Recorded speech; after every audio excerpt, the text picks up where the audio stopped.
we are back. Welcome to the first episode of the Bygone Keep. I'm going to pretty much immediately introduce my amazing cast. I'm very excited, and honestly, I'm not sure who's going to get surprised more tonight, me or them, but we shall see. But we will kick it off with one of my favorite people in the whole wide world. Let's bring it together for the Booty Master. He's trying to kidnap him. Oh, me? Yes. It doesn't say Booty Master, so if you're confused, it's Nenner's fault. My name is Joe, and I am a frequent guest around here because these people are great, and they let me hang out with them and do D&D things. I'll be playing Brannigan. He's a dwarf, he's a cleric, and he's not a paladin. And on Sundays, you can check me play. I used to play a paladin on Sundays, but I don't anymore because that campaign ended. But we're doing a new campaign, Sundays at 8 p.m. Eastern, where I play a Goliath Barbarian, and we have a lot of fun. And sometimes you can interact with some of these people in the chat when they have time to come check it out, and it's all great, and they're all lovely. So then I'm going to stop saying things about me and make someone else say things about them, and that person will be Anita. Ooh, on the spot. Hey, everybody. Anita here. Gosh, yeah. I'm back here as a guest. They had me on once and actually wanted me to return. I love that energy. I'm very excited to be here. You can look up my stuff at Anita the Lesbian on Twitter and TikTok. This upcoming Tuesday, I have a stream with Girls Run These Worlds. It is the finale of our Masks, A New Generation sort of game. Teenagers, superheroes, angst. My players are awesome in that one. So yeah, stick around. You'll see me play this person right up here. The art was done by the lovely, wonderful, incredible, talented Dijarn Pick Crew. Wasn't done by Dijarn, but like Dijarn made the Pick Crew, and then I made the character. So check them out if you like the art. I am going to throw it above me on my screen to the one and only Kit. Kit, take it away. Oh, I hate being put on the spot like this. Okay, hi, call me Kit. Oh my god, I'm just bad at this. I'm sorry. I am playing this lady. Her name is Coraline. She's a monk. I'm really challenging myself this time around because on Nenner's other campaign here, I play a paladin with a 20 charisma score, and I don't fucking talk. So I'm gonna try and challenge myself this time around. I have a high charisma character, and I'm gonna try and really talk this time around. I'm gonna try and do a voice. Apparently, my friends here told me it's not offensive, so I passed that check. We never said it wasn't offensive. We just told you to do it. Jesus. Okay. So yeah, I'll see how long I can maintain it. Hopefully, it's not too annoying or grating, but we'll see how it goes. That's really all I got to say. You can find me at Anita the Lesbian. What? No. Maya, please go ahead. What? Oh, okay, it's me now. Hi, I'm Maya. I too am playing a monk. Her name is Mauricio Prestholm, represented by the art behind me. Also a Pikaru, this one done by Naylissa. So shout out. Yeah, they are. Oh, you did the tag thing. Thank you. What? Yeah, they're a Sailor Knight monk.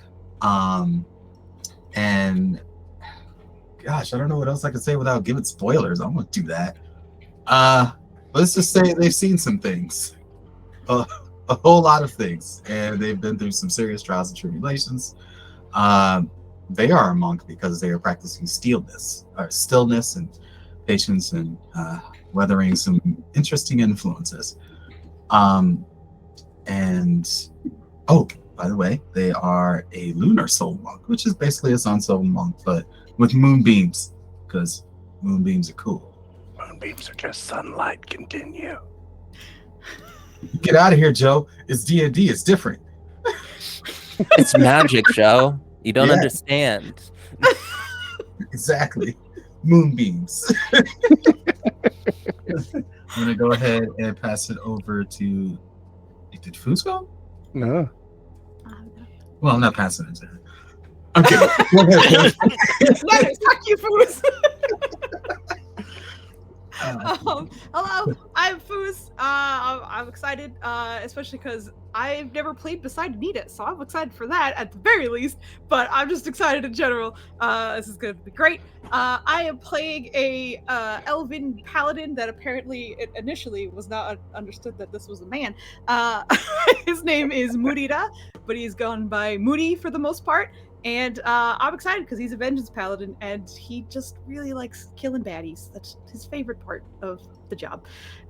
So all that being said, I'm going to pass it back to our fantastic DM, but only after I say Happy International Women's Day.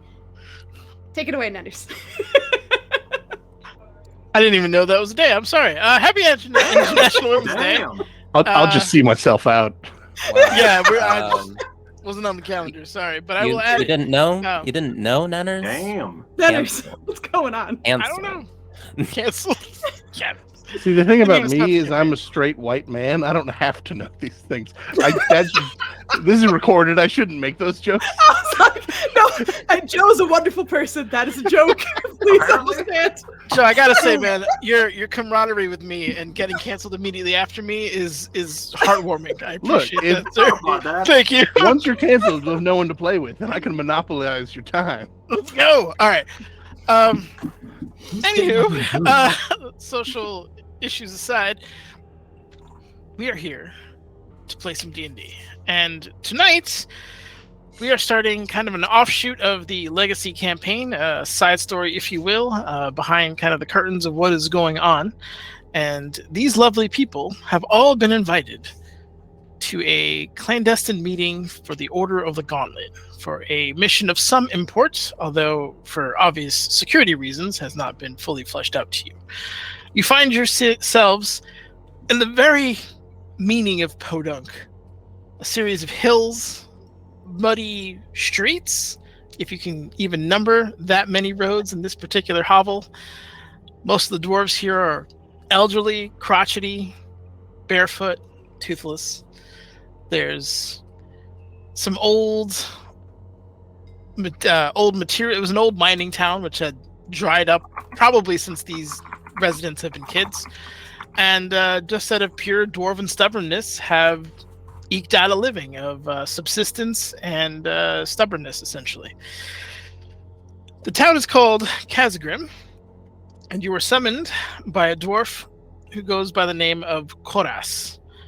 Koras Metalbane is his full name, and told you to meet him at the old church of Murden, which has now been co-opted into something else entirely. As you all kind of find yourselves, the church thankfully is the only two-story building in the town, so it does not make it very hard to find. The old, what was probably steel at some point, but now mostly corroded face of Mirrodin still marks the front of the edifice there as you all kind of make your way in. It's a weird combination of trade, dancing. There's some very primitive kind of bongo type dwarven music in the back, very kind of staccato, very harsh transitions, but there's a rhythm to it if you maybe had a little bit of whiskey and some time to sink yourself in. But it's not hard to find the person that had summoned you there. Koras is decked out in glimmering but also dented and scraped plates in certain areas, but full plate head to toe. Got the kind of dwarven style battle skirt that just barely drags over the ground, kind of huge shield that's always on his arm, and he's got a mace kind of at his rest. Not in any position to use it, but if he had to, he's not far. His current getup is worth probably more than the town, so that also helps. He watches you all come in one by one, nodding. somewhat satisfied at the current group of people, although eyes some of you curiously in terms of perhaps not being what he thought. But he looks around at the commotion in you and kind of tilts his head like, come with me. And he begins to walk towards the back of the church. And you are all left to kind of decide what you want to do. Gonna look up at everyone else and shrug. I'm gonna go back there. That's what I'm gonna do. Yeah, like, came all the way out to the middle of nowhere for a job. She's gonna, Effie's gonna see it through, and stand up and, like, with the very, like, loud clack of her heels, like, make her way into the church. That's where he went, the church, right? You're in the church. We're just going towards the back. So we were at the church, but you said it was kind of like a bar-ish setup. There's like it's a combination of like bar, dance, and bazaar, but like obviously a microcosm because it's still the church. So there's like 3 or 4 dwarves dancing. There's like 2 on the bongos. There's some like fruit and like produce on the side. There's some guy selling ale that looks questionable. That's the kind of situation you're looking into. Moody is gonna watch him leave and then be like, clearly need a drink for this. And he's gonna go over to the ale brew and just be like, give me the biggest one I can get to go if you don't mind. Kind of looks at you curiously, goes off and 2 hands a mug. That's probably the equivalent of at least 2 liters, maybe 2.5. It just kind of shoves it your way and it's just kind of sloshing back and forth. Like maybe like 10% of it is now on the bar table there. There's some things floating in it. The consistency is a little weird, but he seems confident in his product. Why? I see this as a sign of how things will go. So, thank you. Just gonna slide him, however, like 3 silver, which is probably way too much for this. So I just kind of like slosh a little bit of it out, try to like pour out some of the bits out, and then just take a step and start walking in the direction towards the back of the church. Okay. He takes the silver, just kind of shoves it down somewhere. You're not even sure. He doesn't have pockets. You're not really sure where it went. But the mead, it's a little bitter at first, which is weird for mead. But there's a nice smoothness towards the end of it. So you got to kind of work your way through it. But it's not bad overall. He's like child hot cocoaing it because it's so freaking huge. So 2 hands to make sure I don't slosh around. But yeah, he'll head back.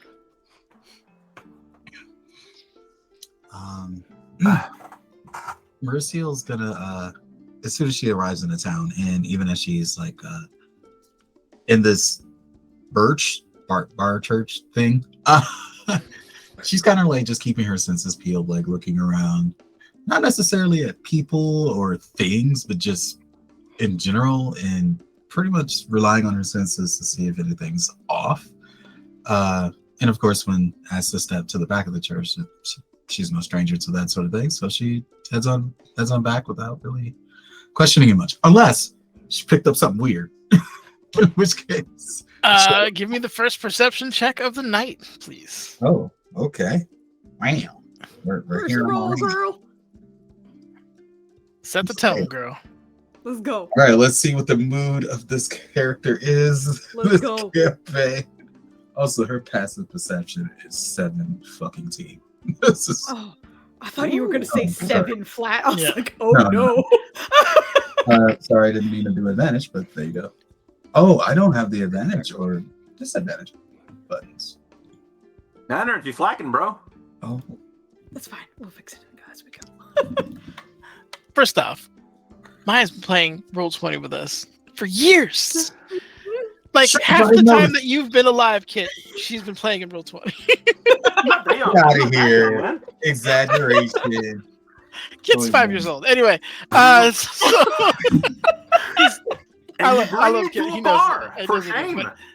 But with your 20 perception, I mean, there's not the strangeness is in what's actually happening, but the people, honestly, despite not having clearly a lot, are enjoying themselves. They're dancing like no one's watching. The guy at the bongos has probably lost the beat 2 or 3 times, doesn't give a shit, found it again.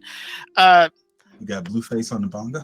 Yeah, he's just no, they're just there's like a freedom and purity of their existence. It's kind of like if you would in real life terms think of like a trailer park retirement home, but with like really happy people. And that's but with obviously like some heavy seasoning of dwarf mixed in, but that's essentially what you're seeing. It's a strange sight unto itself, but you don't see anything untoward. Okay. I guess we got dwarves hanging out in Forgotten Realms, Florida, right now. All right. She doesn't pick anything up. Yeah, she's just gonna head back there. Okay.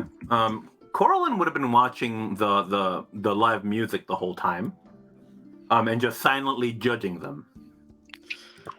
Yeah, you're probably not liking what you hear if you're a music fan. I mean, it depends. If you're a music snob, I would say yes. You're obviously going to be turning your nose up to it. Yeah. Okay, then you're not really. This is noise. It's not even music to you. It's just noise.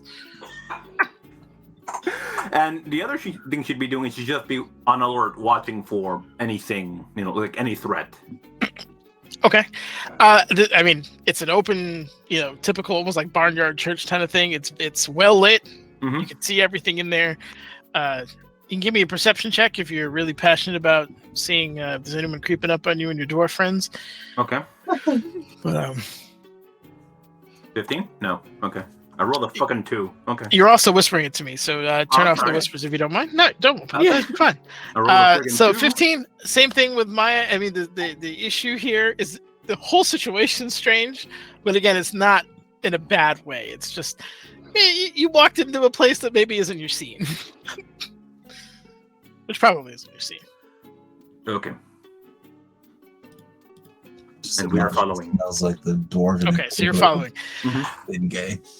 The Koras, kind of with his little dwarf legs and his armor kind of dragging slightly on each staircase, begins to kind of descend. And you immediately notice that just the quality of stone here has increased dramatically. As he continues, I would say by the time you're going down what would be the second flight by normal standards, you start to see kind of dwarven runes etched into the wall, mostly blue, but all kind of softly glowing, and they give a nice ambient light to this place. You go down about another flight of stairs, and you begin to see kind of the golden glow of torches and candlelight, and he kind of guides you in, and there's a giant kind of tapestry that drapes down the sides of this place with the mailed gauntlet fist there, and alongside of it various deities, Helm, Lathander, Tyr, that kind of crew is kind of all around it, and other gods too if you look hard enough, but those seem to be the ones that are principally honored. In the back, however, you do see a very large table. It looks like it was clearly a part of some tree, not like a it's like they cut out a slice of the tree, you know what I mean? Like in modern tables. And there's all these kind of places and huge kegs of ale behind, lots of food on the table, and he just kind of gestures, "Sit down. I want you to have a good meal before you embark on this particular endeavor. And, well, hell willing, it won't be your last one, but please be seated." Well, shit, I came prepared. He sets the giant ale down and seats himself. But yeah, that's essentially what you were seeing there. In addition to that, those of you who are looking around, there's obviously tons of food, lots of places. And again, on the chairs, you see emblems of different gods as well. And anyone who's got a decent perception notices that Koras is definitely very carefully watching each of you as you kind of move around. He's doing it in relatively clandestine fashion, but his eyes are always tracking someone. All right. Well, far be it from me to turn down dwarven hospitality. I'm gonna go get me a plate and an ale and sit down. Coraline would grab a plate, but she wouldn't take the ale. Okay. Yep. Did this man say helm willing? Yes. Man, that nigga killed my goddess. Like, that's kind of that's sus. I feel like I can't take a plate. Yeah, like on helm willing, there's gonna be a stink eye, and she's just gonna stand at like the back of the. Yeah, she didn't realize that this was like a devout of Helm. She thought that we're going into the Church of Moradin. This is gonna be the vibe, but yeah, like there's a visible like shift when he says Helm willing. Yeah. She's Mauricio's gonna come on in and is there any water? No. God. Not visibly, no. She's just gonna look at the ale and be like, I should probably keep my senses sharp. But she does get a small plate and brings it over and then has a seat at the table.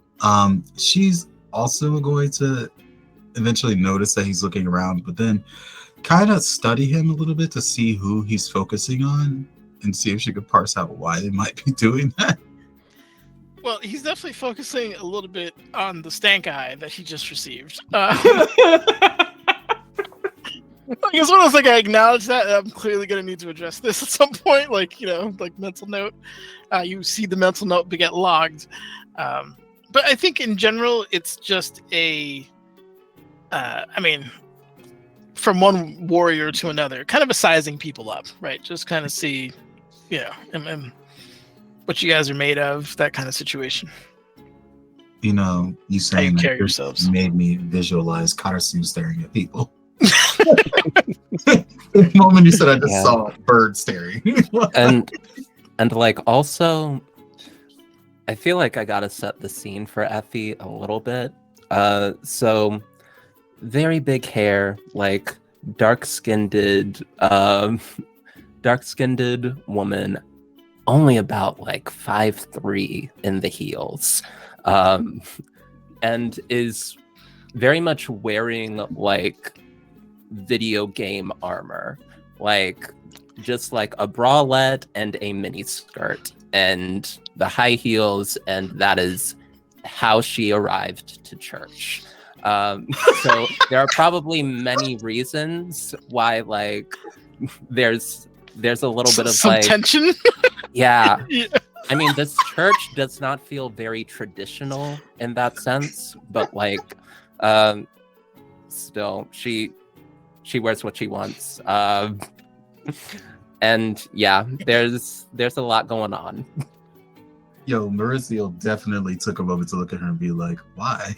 She didn't say it out loud, but her expression was like, why? Why would you do deal? Yeah, why? With the proper description of your character, you the stank guy would get delivered, and then there would also be kind of like a little bit of confusion, not really sure where you're coming from in general, not obviously with the helm comment either, but there's fuel for discussion later for sure. Anita actually has a thing going. Should we be physically describing our characters, their appearances, their mannerisms, or whatever? Sure. Okay, Foos, go ahead. Shit. No, I'm good. Seated at the table already with a giant mug of ale is a elven paladin who has a sort of glistening blue spear on his back that seems to just kind of be ready at any kind of grab. His armor seems like it's been well worn and kind of damaged in ways, but it also seems mostly superficial. So thankfully, it still seems to be in place and working functionally. Very dark skin with very thick braids that are dreads, that kind of flop around, and he doesn't seem to care about it very much. But mostly, probably most noticeable is he has numerous sort of white tattoos that spread throughout his body. At the moment, you probably only see it on his face and his hands, but they seem to be symmetrical on both sides, so anything that you see on one side is mirrored on the other. And he seems kind of unbothered and very happy to be drinking. So that's the paladin before you, and I'm going to pass it to Joe to describe his character. Right. It looks a lot like the Karsus who's been described to us, in that he's the dwarf wearing full plate mail with a big old shield on one side, completely bald head, and then just a thick old braided beard, just a warhammer loosely at his side, ready to just snatch off and use as needed. And then just, like shiny, I suppose, to an extent mail, but it's clearly been used plate mail. And if you were to pull out the holy symbol, and mirrored on his shield are the emblems of the three main dwarven gods. Just on there, you worship a pantheon here, at least he does, rather than I'm this guy's guy. I'm trying to think. I guess, dwarf height, so he's the shortest, but not by a lot, it sounds like. Yeah, I was going to say, it sounds like he's not the shortest. Because he's got to be like 4'10". Okay. Yeah. Also, Moody is 5'9", 5'10", I think? I don't remember. But just for comparing heights, I didn't say that. 5'9". All right. And because it was so cruelly done to just foist the responsibility onto another, we're going to enforce this rule and make Maya describe the descriptions. Well, joke's on you. I knew you were going to do it. That. Well, joke's on you. I'm into that shit. Okay. Mauricio is about 5'10", and she's like tall, lanky, athletic in the sort of NBA or WNBA sort of sense. Just all long limbs and a light step. Definitely very lean. Won't tire easily if you're doing a long run. As you can see, she has a dusting of freckles and a very large scar going down the left side of her face. She's got a huge, wild mess of braids coming down the back, as well as those in the front with the baby hairs. Is there. Her top is form-fitting. Her leggings are very loose-fitting, but she gets her monk on. She is pretty much the polar opposite of our resident churchgoer here. And yeah, a lot of the time when she's just moving around, her gaze is just wandering and like focusing on occasional things to see if she can pick up anything. And if not, then she gets kind of introspective and pensive. Other than that, what can I say about her? Yeah, honestly, I think that's she's half elven. That's important. There you go. I will pass it over to Kit. All right. So Coraline is a very, very thin individual. She looks extremely frail. Like if you looked or breathed on her wrong, she'd fall over or something. She's wearing, unlike the churchgoer here, she's wearing very conservative clothing. You can't really see much beyond her face and her hands. If you were to watch her when she's sitting down, you would notice she's wearing something under her habit. But yeah, that's mostly all you can really see. She's extremely pale and she has really pale hair. That's about it. Anyway, seeing that you've taken a plate, I'm struggling to pronounce your name. Mauricio? Mauricio. But no cup. Right, you do know there's ale right there. Well, I can get you a mug if you can't carry it or something. I need to keep my senses sharp. It's not ale. Wait, what? Not weak. It's basically water. She doesn't trust that coming from a dwarf. She's just looking at her with the narrow You hear a slight gruff of agreement from Korhaus. Not sure. Well, it's not an insult. We're gonna keep our heads about us. She gives the not sure if serious look until like others kind of vouch for it, and she just reluctantly grabs a bucket, takes like a little sip of it. It is absolutely alcohol. She puts down like, It's good. To his credit, it is good. But There you go. going to forget what just happened. Please continue.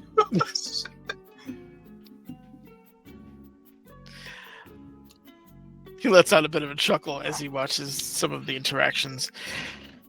All right, then. Your time is precious, and I shan't waste it any longer. I'm sure you were all painfully aware of the situations that are kind of going on around the world right now. And the Gauntlet has recently been made aware of a time-lost keep, which was built by, I'll let the man tell you himself. And he kind of holds his arm out and kind of beckons over, and you hear kind of like this faint whooshing of air, and then the apparating of a man in somewhat like simple robes. Anybody here from Waterdeep? Or have any kind of experience Maya. with it? Okay. There you go. Maya, you immediately recognize the symbol of House Castellanter on his chest piece, or on his robes, and he's flanked by what look like two somewhat younger lads. Although they're kind of sheepish, they all have kind of a dusty, like a dirty blonde hair.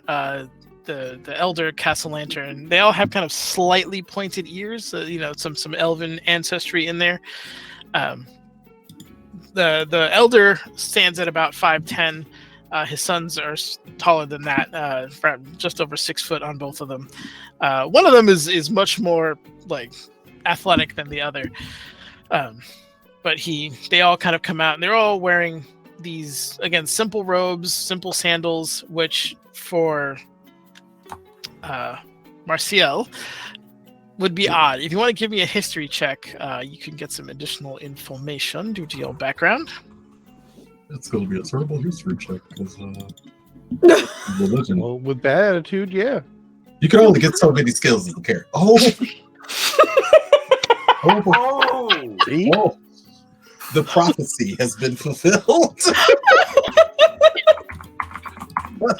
Oh. Marcel, you're like, man, House Castellanter sent their help here? That's amazing. Oh my god. It's very... She's giving a rat's ass about Noble House. I feel like if somebody like rolls in with like flanked by two people, and like this person is like giving us a meal that's like, and insinuating it might be our last meal. As soon as like more people enter the scenario and it looks like we might be getting outnumbered, I think she's gonna like reach for her thigh holster where she keeps her dagger and just like make it obvious that like she's ready to scrap if people are like trying to do some things. Yeah, we're not having a great first like impressions. It's fine. Say what you need to say. I'm gonna say the Versio glances over at her is just like, are you gonna break your ankles when you try to get up in those heels? She doesn't say it, but that look. It's just, she's one of those very super fit people. It has a tendency to like just judge people who see frail. So it's just like, you gotta break your legs. Stop. But on National Women's Day too, you would judge her like that. I know. International Women's Day. I heard it as soon as I said it. In case you're wondering, folks, Joe has still not put the shovel down. We're not even an hour in. Oh, we are. Never mind. Anyway, let's go. But to your reaction, the elder kind of puts his hands up and is like, come unarmed. I just come to give information. If I'm putting you off, it is my apologies. But we need your help. The world might need your help. Oh shit. Sounds fun. I'm all ears. Then she realizes she has pointy ears. She's like, why did I say that? So, my house is usually known for espionage, spying, slander, libel, all those lovely things. And we were far from the path, if I'm going to be honest. But, I saw my life flash before my eyes at a ball, which I lived only because of the bravery of a really weird-looking furbolg who antagonized the Black Staff. Anyway, there's strange events, but I have found my faith again and have rededicated my house to public service. Shortly thereafter, I began receiving visions from Lathander, our former patron who I have rededicated myself to. And thinking them perhaps nightmares or oddities, I childishly dismissed them, but I then, a few days later, received a message from what could best be described as a distant relative of my house. I don't know if you are familiar with the fall of Myth Draenor at all. Oh man, are we? Nanners. Yes. Is Effie, with all of Effie's book learning, familiar with the fall of Myth Draenor? Give me a history check and advantage, please. I'm all Ooh. like history proficient smart, so that is my Yeah. question as well. You could also... Myth Draenor's fall is a pretty big time in Faerunian history. So, Damn, I'm not as history smart as some people. yeah. Diggity dang. You're both very much in the ballpark. I would say for both of you, and then I'll give Anita her little extra thing there. But Myth Draenor was a tremendously magical city. It was a blend of multicultural races, primarily Elven and Dwarven, but there were also humans and others that kind of participated in there. The use of magic was such that it was almost flippant, turning pages, getting books from things like just elevators and the changing of waterfalls and anything that could be manipulated by magic, they pretty much did. Unfortunately, it became kind of a magical disaster, and that much use of power, of course, attracts negative things. So there was betrayals, invasions by demons, and all kinds of pretty bad things to happen upon the city itself. But it's been a tale of caution to those who would overuse magic and rely too heavily on it. The ruins of Myth Draenor still are kind of flitting with wild magic and are considered quite dangerous to go there unprotected, pretty much at all.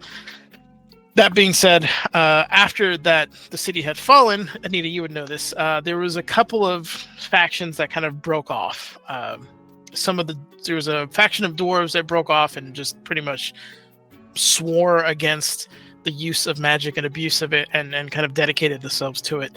For you, the history gets a little hazy beyond that. You just know that there were some dwarven clans that were like, screw this, we're going the opposite direction, as like a dwarf would, right? Like you overcompensate. That was their kind of reaction. There was one elven house that did kind of make it out more or less okay. It wasn't as bad of a disaster for them. From a personnel perspective, they didn't lose too many. And they are possibly what he is referring to, because there is obviously elven blood in House Castellanter. You would know this house as being let me see where I wrote this thing. I'm going to butcher this name because Payral. This is actual Forgotten Realms lore, so laugh at me for not PayPal. PayPal. God damn damn it. And yeah. their rival house, Venmo. God damn it. He was also asking about the spelling of Lathander. I told him it was left-hander because I'm a jerk. Yeah, it's like left-hander. Lath. Wait, A-N-D-E-R? I'll spell it. Don't take it from me. I spell calendar wrong all the time. Anyway, It's with an A. It's Lathander. nobody likes you. Now I'm confused. I forgot how to spell it because you did that. With that kind of knowledge, he continues. I was given information regarding a keep that was built by an elven noble line that has long since separated from ours. Kind of a fusion of melancholy and perhaps a bit of hopefulness sprinkled in, but they built it on the conflux of several ley lines with the idea that they would be able to control some levels of magic and perhaps not have the abuse of the myth drainer situation again. The head of the house at the time was a follower of Mistra and apparently had her blessing in this particular endeavor. That being said, there's rumors of great items that were in their possession that have not been seen since, which could be of use to us in this particular fight. But more importantly than that, it serves as an anchor to the ley lines. And we're being told that these anchors are being targeted by members of the Umbral Court as part of their mission to disconnect or co-opt the weave. I don't quite understand it. I'm not a wizard myself. But this seems like a very important battleground, given that it is one of the most, well, hidden, for one, and two, well-defended places that a place like the Order of the Gauntlet could hold. That all being... I'm sorry, but like, would I know anything about the Umbral Court, specifically in them trying to take over the weave? Yes. I would say give me one more history check if you don't mind. Also at advantage. Jeez. Roll 20, advantage, history. I would also say holy shit. Mudia, give me one too.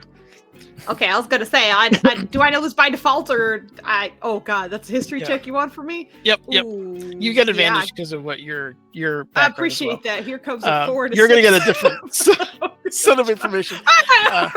There it is. All right. We'll start with Effie first. Effie, Miners, I was gonna ask real quick. Has Merciel encountered anyone wronged by the Umbral Court? You know what I mean, in that sense. Because they got a long trail. They do, but the thing is, they don't typically announce what they're doing. You only kind of, it's very much like the La Cosa Nostra, right? Like you have to dig down. You might get roughed up by a thug who you don't know works for them. They might not even know they work for them, kind of situation. So it's one of those like layers that you have to dig, which is why the wizard would have some information on it, especially given your background and how you'd be using your talents in this particular thing. The Umbral Court is a collection of mostly necromancers or casters of dark magic in general who are currently working with a larger figure. That figure is not widely known. With a natural 20 for you, it is, goddammit. It is a mysterious figure called Dragoth, who seems to be both training and guiding their efforts. But essentially what they've been doing has been taught soul magic and are using souls as sources of energy and have been consolidating this in certain areas to achieve whatever goals that might be. For you would understand that that's where a lot of these missing people are unfortunately going. They're essentially being thrown into a soul furnace and having their energy being used for their purposes. So you are definitely familiar with that. Lots of necromancy, lots of really like dark umbral stuff. They have one thing that is consistent that kind of doesn't make a ton of sense to you, but there's a relationship between them and demons, which is strange considering that demons are chaotic in their nature, and have somehow armed them with different kinds of weapons that seem to do really nasty things to people. Like you've seen people who've like had their souls like sucked out of them or like just completely desiccated, not necessarily killed of natural wounds, but of some kind of spiritual siphoning. From Murray's perspective, god damn it, all these vowels.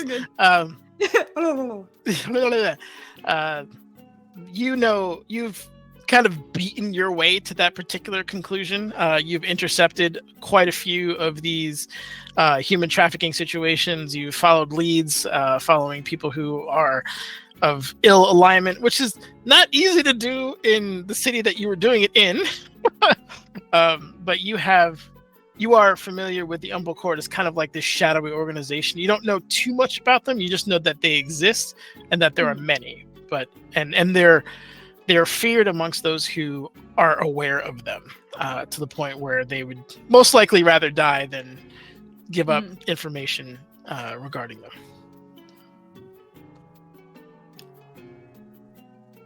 That sounds like we have a lot on our hands. Do we have any idea if anyone's actually been there from the Umbral Court? Well, I sent my sons to scout with a party of their own. Oh, we lost Anita! No! It's gonna be a little jank for a bit, but we'll get her back hopefully soon.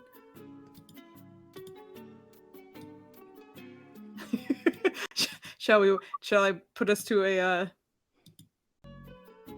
different screen, or should we go on break until she comes back? I guess. Yes, if you don't mind, because it's part of this. Oh, okay, okay. Okay, we'll be right back. Hopefully Anita will be joining us again. Be right back.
5. We're back from our brief little break, and thankfully Anita is back as well. So thank you. But you were essentially being told by the head of House Castellanter about the keep that is both a castle and a kind of conduit of some kind for the ley lines that cross through it in this particular area of Faerun. It has a few items, and he's going to kind of go into the detail about that. But as far as he can tell, and by using his former slanderous network of information and spies and things, he was able to discern that there was a couple of artifacts. There was a staff of arcane abatement that was created by the House of Perel after the fall of Myth Draenor as a kind of anti-magic staff and a way to nullify other people's offensive magical attacks. There is an item that he's not sure of, but goes by the Heart of Draenor, which they imagine has something to do with some artifact from that area, but it's very loosely spoken of in those books, and then obviously the history was all gone pretty much after the city was destroyed, but it was last in that house's possession. A sword called Turulai, which was an elven blade of an intelligent elven blade of basically artifact quality, and fun fact, was stuck in a green dragon's head for a bit after he slain the owner, but the sword being stuck in the head had changed the demeanor of the dragon, so it was no longer a crazed killer. It became a defender of the forest, but had somehow eventually gotten its hands over to that particular house. And the last artifact is a harp of some kind of, again, somewhat questionable, but it has a high value placed on it, and its musical ability to transcend magic to a degree, and that's essentially all he has in terms of the magic items that could be of use to this particular order and the fight against the Umbral Court. That all being said, there are dark things that are happening, both at the keep itself, which apparently has been moved into. There's no sign of House Pyral or any of the descendants, as far as they could tell. And he kind of looks towards the sons. You're free to ask them questions of what you will, but they heard strange sounds from the forest that kind of is before the keep itself. And in addition, you have to go kind of a specific path, otherwise you'll never actually find the keep. It's hidden with strong magics, which kind of obfuscate it from the outside world, which is why it was so hidden for so long. All right. What's strange sounds? What's in this forest? You watch one of them kind of poke his head out. This one's name is Velo. Hi. And he kind of Velo, my youngest. And as he says that, it looks kind of weird because it looks like he's got a lot more gray in his hair and some wrinkles, more so than his brother. But kind of comes up somewhat sheepishly. You were asking? Right, you said there were strange noises in the forest. What's that mean? Like wolves howling of a kind that is best described as unnatural. We never saw the beasts, but we heard them. There was also like hooves, lots of not lots, but at times it seemed like it was perpetually behind us, like just sounds of like a horse almost. It sounded very similar to a horse. At the mention of unnatural howling, Mauricio's gonna perk up. Be like, can you tell me more about that? And she's like, are we dealing with lycanthropes maybe? Or they had almost like a flanged effect on their voice. hard to describe, but clearly not of this realm.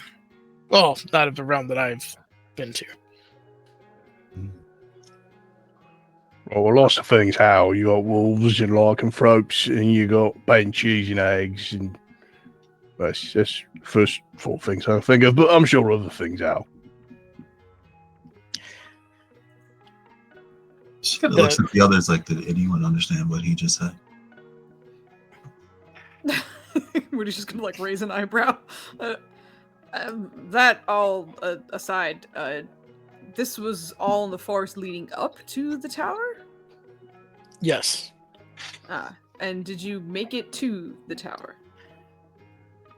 We made it to the bridgeway of the keep before we deemed it too dangerous to go on. And why, pray tell, did you deem it too dangerous? Well, 2 of our party had already fallen, and at the gate of the particular keep, which is now adorned with skulls, top to bottom, if mythology proves true, I believe that was a death knight of some kind, simply waiting for us to move forward. You said 2 of yours fell. Fell to what? The other son kind of comes up. These winged demons, they're not imps, they're stronger than that, but they first off, what he's admitting, I don't know why, it's almost perpetually night. We saw the sun for maybe an hour, and then it went right back into nightfall.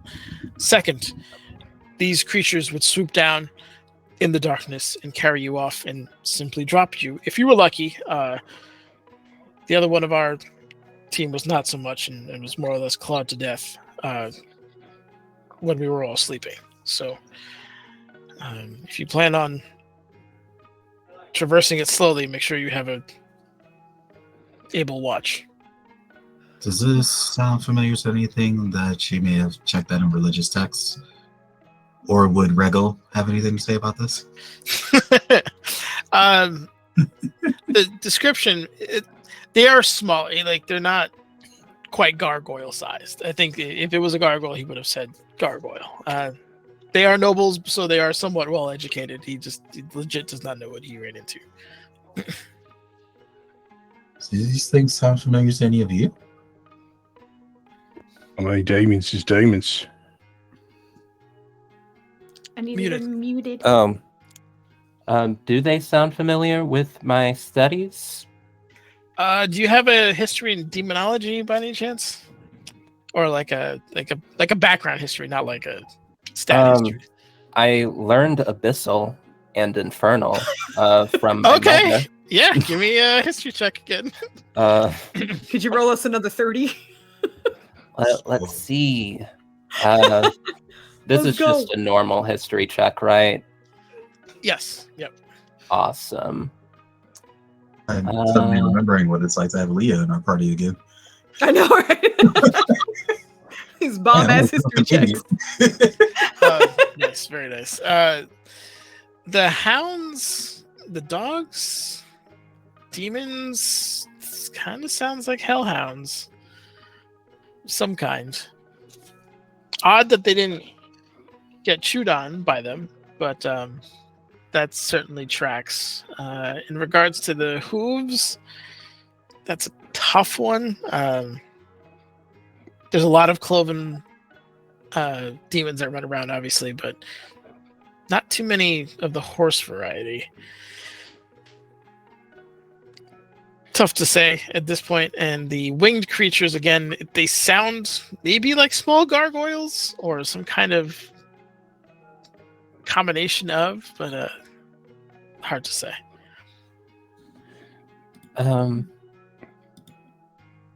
Yeah. Yeah. It feels like she doesn't know enough to be like certain about anything. So I think she's like, I don't think she's gonna speak up when she asks like if anybody knows anything, because I don't think she does. If anything, they just sound like problems that we need to take care of. Well, unless I miss my mark, I'm going to point at Muri. You and I probably have a little bit of magic what can handle demons. Yeah, that's pretty much my shtick. Right, there you go. You said there's a specific path. You got a map? That was actually my other question. How do you expect us all to walk there? You got feet, don't you? You get a good chuckle out of Koras at this point, breaking some of the tension. But no, lass. We have... Well, the choice is yours. You can go in loud and proud. We have a enchanted cart for you, which would fit all of you, and enhances the speed of the horses that pull it. So you would be going pretty quick, but it's not quiet. Everybody would know you were coming. There is, based on some old maps given to me by the sire of Castellenta there, you could take a more aquatic approach. It goes through some subterranean areas, and if properly guided, it will bring you to what we think is the Undercroft. Not quite the front door, somewhat more clandestine, but should be quieter. You sound less certain about that second path. Look, I don't float well, so I don't. Well, that was my follow-up question. You said tunnels, which I like, and then you said aquatic, which I don't, and I'm just going to hit my own armor. There's a delay as he has to put his drink down, and then he clangs his own armor as well. Clandestine, however. Clandestine. That is the key word here. Well, only if we take that path. If we were to take your magical card, how quickly do you estimate we get there with either path? Well, with the enchanted carts going, assumingly, I know some of you can handle a horse, I hope? Yeah. Excellent. With Not a good... really built for it, honestly. Understood. With a good driver, at least, you could probably get there in 3-4 hours of solid riding. They're quite quick. If you're going to take the boat and you don't mind oaring your way over there, So it's an underground Take a lake. bit. I was picturing a tunnel that's entirely flooded. That we'd be underwater. No, it's a river that has carved its way through some of the Oh, that's bedrock different. here. Yeah. All right. Well, I'll say that. Underground is best. You're not underground the whole time, just so you know. Well, it'll be better than not underground at all. It will also take the better part of a day, just so you know. Fine. If we were to take that subterranean path, are there any threats we can expect in those waters?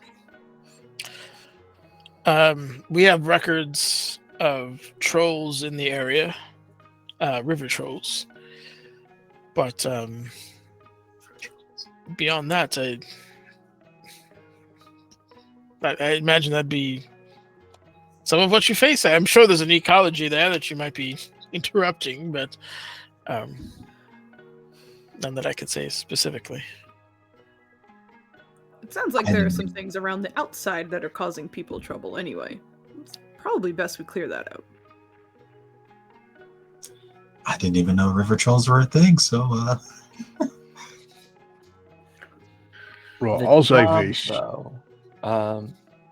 The job, though, is to find your missing artifacts and bring them back here. The ideal scenario is you take the keep, and with the device I will give you, you will hold the keep, and we will send reinforcements to lock it down. And fortunately, we are pressed very thin at the moment. So we can't send everybody. If in a kind of compromised win scenario, you secure some of the artifacts, come back safely. And obviously, if you can kind of a tertiary goal, if possible, I mean, grab one or two, do what you can. Even just a scouting mission would be valuable. You know, if you can grab what you could or get out safely, tell us what you know. We can organize a more dedicated strike force in time. Unfortunately, we'll lose time doing so, but we'll have an idea of what we're looking at least. I usually prefer more clandestine approaches, but I think for this, it would be wiser to maybe do this with our carriage. Well, now that Alan and I do disagree, that'll be a difficult road if they can hear us coming.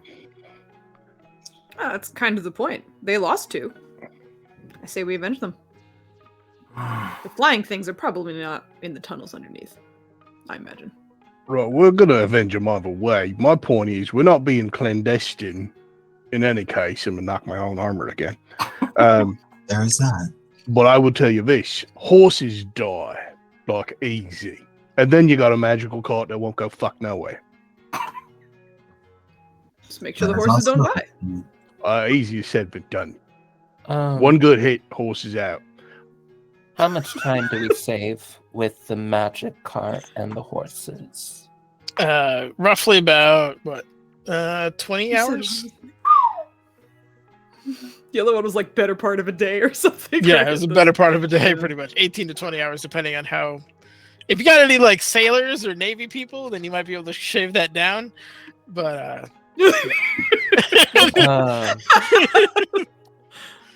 You and you look like you sink. Just from what you decide to wear. Some of us don't If want to get hit. anything happens to our little boats, we're worse off than if something happens to our horses. Nah, it'd be fun. Now, here's the question, though. Are we leaving like, right now, or are we leaving tomorrow or something? we're prepared to equip you now. And Right, so I don't have time to do appropriate prayers, because I could get us right on top of that water boat and no, but it's going to take some doing. So, you're not wrong, it's a risk, but, you know. We'll take Don't extra sink special the care boat. of the horses. The horses are probably stronger than you realize. But in addition, the carriage doubles as a case of sorts. So it's kind of a dimension. I don't understand how it works, but basically, when you're done, there's a few dials you have to hit. It will shrink down. You guide the horses into them, and that will shrink down further. It will last, I believe, 48 hours before they will be forcibly teleported back to the Gauntlet headquarters. And you will be without a ride. But to be Perfect. clear, we can get back into it within 48 hours. It's not Correct. just a box. Right, all right. It's a one-time horse used. It's a one-time horse. It's a disposable horse. So All right. you mentioned the this Umbral Court and their affinity for tampering with soul magics, this Dragoth entity. You wouldn't have mentioned them unless they were holding the keep. So can you tell me more about these soul magics? What we can expect? We've heard rumors, and this is Koros talking, that they have weapons that can cut not just you, but your soul itself, which leaves people weakened for a time. Those who are not long for this world in terms of wounds and things can also have their souls siphoned and then fueled used as fuel for spells. Is another thing we've heard reports of. That is absolutely vile. Agreed. Can't wait to kill him. Right. Also, real quick, looking around, I see just a woman with no weapons, followed by another just a woman. I assume they're warriors and stuff. I'm not trying to dismiss it, but I I need don't you to see get bows rid of and the arrows. just word in those I sentences. forgot to mention I'm that. playing a guy who's evaluating you on Yeah. martial capability. Actually, I would say forgot to just a mention, man with the same derision. I promise you. I Because I'm forgot to about to mention say my just monk. a man with a spear, which you can throw once. I forgot to mention that my monk have like a rune-covered quarterstaff, kind of around their back. So they are. And I forgot to mention that you see no weapons on her. Well, I pictured that. Right. Okay. Well, Nailed it. if you're going to tell me the horse is going to live, then fine, we can talk about it. But if there's flying demons, I see no people besides myself equipped to deal with. Well, I'm going to guess you have something other than that knife. Just look at the wizard. I cast Booming Blade on my dagger, and I throw it at your mug of ale. Because you're pissing me off a little bit. All right. Well, that was more or less my point. Yeah. Well, hold on. I'm going to take a gander and assume that a mug of ale has probably a hit point. So, I mean, Gonna if you want to dodge the incoming, Also, I want to point out you can't technically do that. What?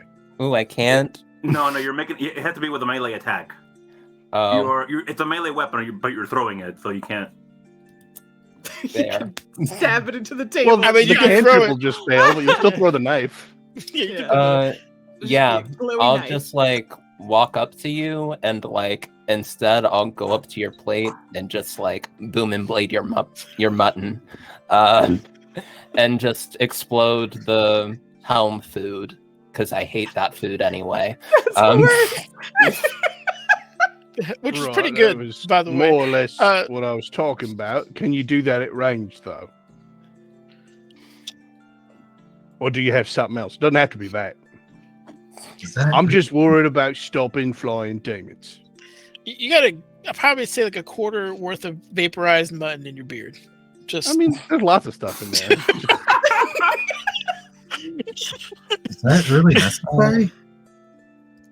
Yeah.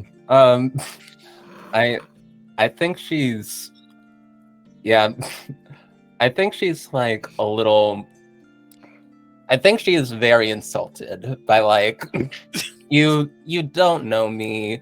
You're don't, that's why I'm assuming asking. that I can't take care of myself. Some And I people think are she's incompetent, okay? Until they're You know what competent. the hell she wearing? yeah, I think she's just going to like remove the dagger from like the table, and just like tap you like twice on the like shoulder plate with it, and just say, "Worry about yourself, Tin Man." Oh. Right, but we all have to keep each other alive. So I'm going to go ahead and worry about everybody. I didn't think you were helpless. I assumed you had something. That's why I asked. I'm glad you know it's magic. Magic is useful. Actually, rest assured that you are all accomplished within your own fields. It is why you were picked. Oh, I had faith in that. I just don't know what anyone's field is. right. That's actually a good thing to say. We can introduce said fields at the moment. And he looks towards Maricel. Right. I'm Salen. I'm monk. I study the way of the lunar soul. So basically, she kind of just holds up her palm and there's like a silver flame in it, and she kind of fires it off, not to hit anything because we're not exploding any more food around here, but she just fires it off so that she's getting something from range. I got the hands. I can whack pretty much anything with a staff. I'm very agile. You probably could tell just by looking at me. But yeah, if we're faced with demons or undead, I've got it covered. By Saloon's grace. Perfect. And he'll look at the other monk woman. Okay, let me see if I can hit the voice again. Oh, darling, got nothing to worry about. I can take care of myself. Why do people keep doing that? Why? Just tell us what we can do so we can know how to fight with you. Like, we're allies, right? Very well, very well. I just love a surprise. I'm sorry. I can defend myself. Look, and you see her just like reach into one of her sleeves. She pulls out a knife. So You see her start twirling it around. I know how to use this. Not a problem. Right, So we're 40% knives in this group. So do you stab with it or do you throw it? Both are fine. She would throw it at your face. Like literally right now? Yeah. one with the screen. Not like right at you, but like in your direction, like towards your head. All right, so you throw it. Excellent. All right, give me an attack roll. She's chucking it. Moody's gonna look towards the door. The guy who recruited them, just be like, "Fucking crack team you got together." Are you sure you picked the right people for this job? Some of them seem unstable. All right. Are you really going for sharpshooter? Is that the? That's how she rolls. That's how I roll. Again? Okay. Are you I'm not aiming trying for to hit him or him. around? I'm him? I imagine you're trying to miss him, correct? Yes. Don't worry about it. 21 doesn't hit. Okay. Okay, cool. Excellent. So, yeah, I'm Let's gonna go. say it skims off the armor a little bit, like sticks into the armrest of your chair, or the wings of your chair behind you a little bit.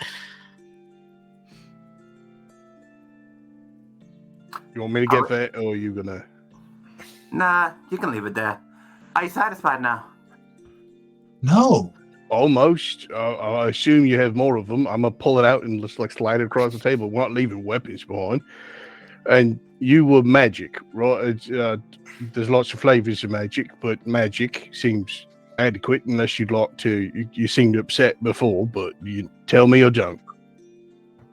Is that enough for just a woman to join your team, Sir Knight?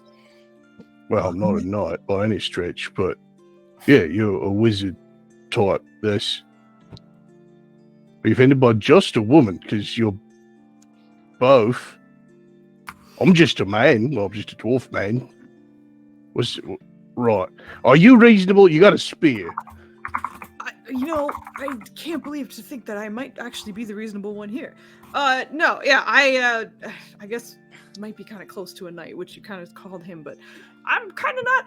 Anyway, I pledged an oath, and that's how I got my abilities. So I am actually quite happy to be going after some demons or undead or nasties at the moment. Mostly use the spear, and he kind of like reaches behind him to pull out a smaller shield, almost like a buckler, but I like to just get in front of things and stab them until they die. With a few smites. See, that's informative. Can we try to be like this from here on out without throwing knives at each other or blowing up food, please? I seem As to she's saying offended that, them, he's like downing the rest of his ale. and that's on me, because I'm not here to offend nobody. So, to the people who almost attacked me, I'm truly sorry. I assumed you could take care of yourselves. I wanted to know how. Right. I am a cleric of the Dwarven Gods. So, first off, don't get hit. It makes my job easier. But if you do, I'll make sure you don't stay down. One big happy family. You all are coming along nicely. Good pick. Brissil just gives him a look like, I should have. really? Under his breath, he's like, I should have organized a sparring match first. This is ridiculous. All right. Okay. So, assuming no more flying daggers or vaporized hams, Both of which were done by daggers, so maybe we should just... Daggers be good, yeah. has a decision been made on your form of transportation? Carriage. I vote the carriage. She takes a swig of ale now that she's met these other people. I'll still say tunnels. Really? Interesting. And the two of you? I would be inclined to go with the tunnel. Oh, it is a tie. Hold on. We just talked about what everyone does, and nobody said the damn name. My name's Brannigan. It is nice to meet all of you. I'm Mauricio. It's a pleasure. Sort of. She gives a bow. Okay. she would give kind of a curtsy and go, Sister Coraline San Lurich, y'all may call me Corey. And she looks over at Brannigan, and you may not. All right. I'm gonna call you sister because I think I didn't hear the second half of that.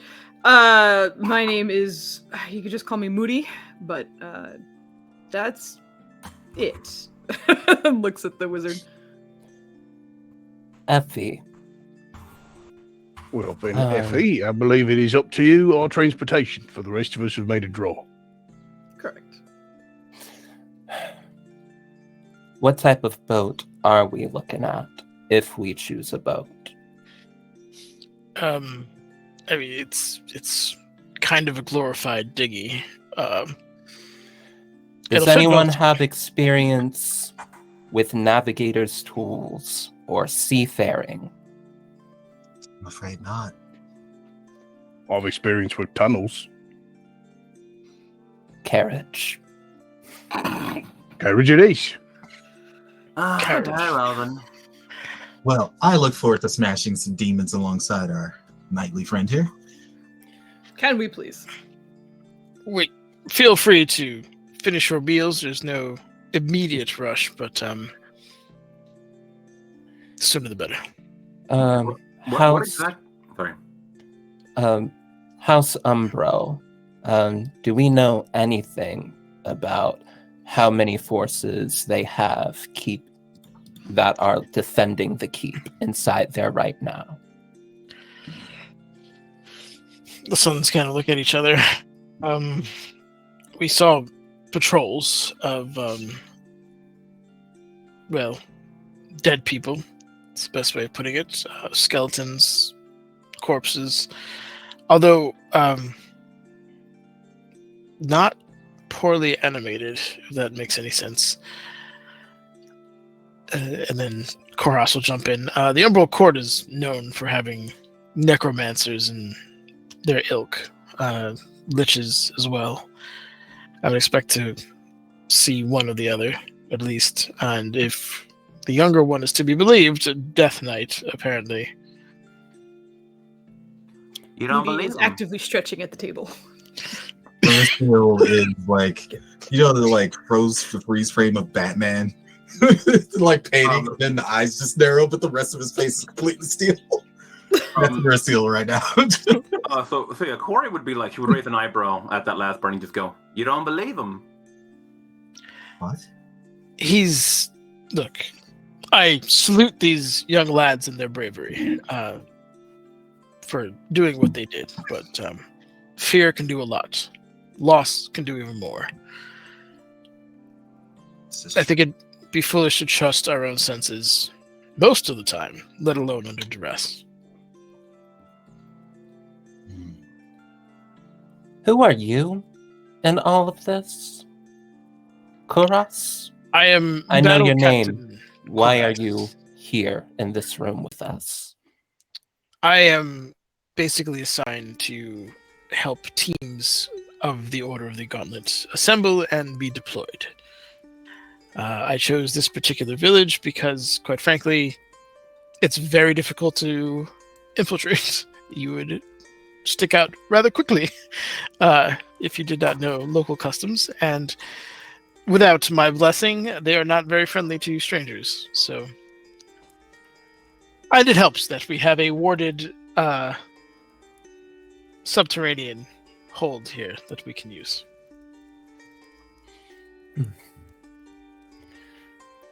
Understood. Well, do y'all need some time to get ready, or can we head Shit, out? I've been ready. Actually, Mercial's just gonna try to start eating the rest of her food. So fuck it, we're gonna be on the road, so I might as well just deal. What exactly are we eating right now? It's mostly like chicken, mutton. There's some brisket, kind of like hearty dwarf stuff, biscuits, potatoes. Man meat. Okay, I get you. Yeah, it's very much a like a dwarf style meal, as you can imagine. Not a green in sight. It's starches and protein. Yeah. I think Effie's going to look around and just say, well, the money's good. Let's take half an hour and meet out front. You can bring the carriage to us, I assume? Yes, that should not be a problem. Um, In fact, I'll go get that now, assuming you're not going to be throwing any more utensils at each other. Oh, we might. We'll see. Just We the are gonna eyes meet kind of today. narrow. why don't you go get that carriage? I will. And he kind of Um, dwarfy. And she will like go off to some corner of the church and start like doing some stretches of her own. Just like handstands, splits, like is In your outfit? Are you just mooning the whole church right now? no, she has magic, so like it stays up probably. I don't know. Okay. No Arcana here, or She just mage hand it against gravity. Yeah, all right. okay. basically. I feel like Marissa is gonna like look at the others and you stretching, but eventually avert her eyes every now and then. Just be like, hey, it seems like there's a bit of tension, maybe animosity here. Maybe we could use this time to resolve whatever issues we might have with each other before we head into danger. That being said, I don't have any issues with anyone. If anyone dances, catch me out there. He heads out to start boogieing with some dwarves. I'm gonna follow because I want to see. It's hard for non-dwarves to dance to dwarf music.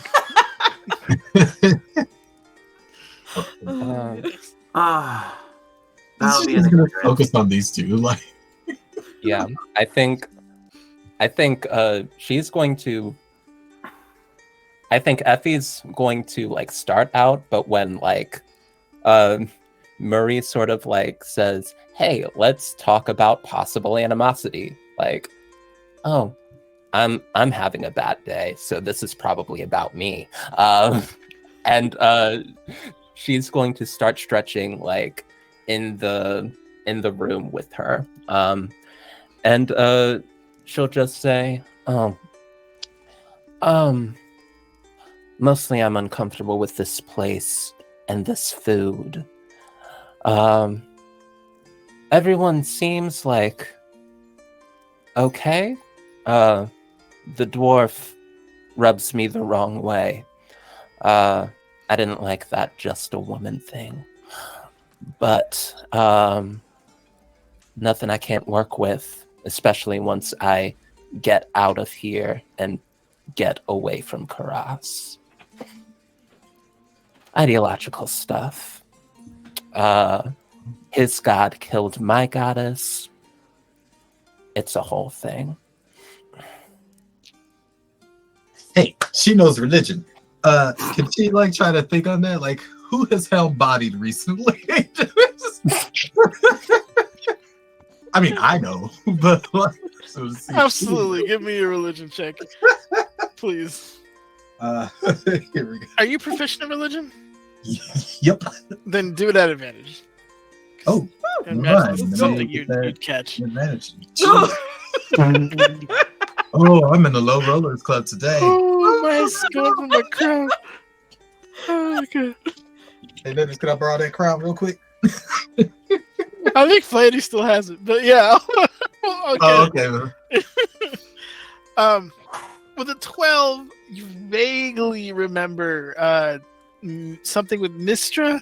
You're not sure if he did it by himself or with malice or something, but just kind of, vague memory of like, I think they had a beef. Was it Mistra or?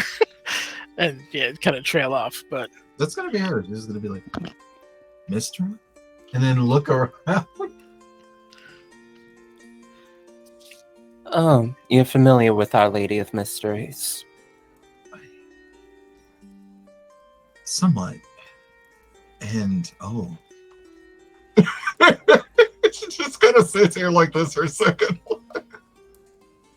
I understand why you feel the way you do.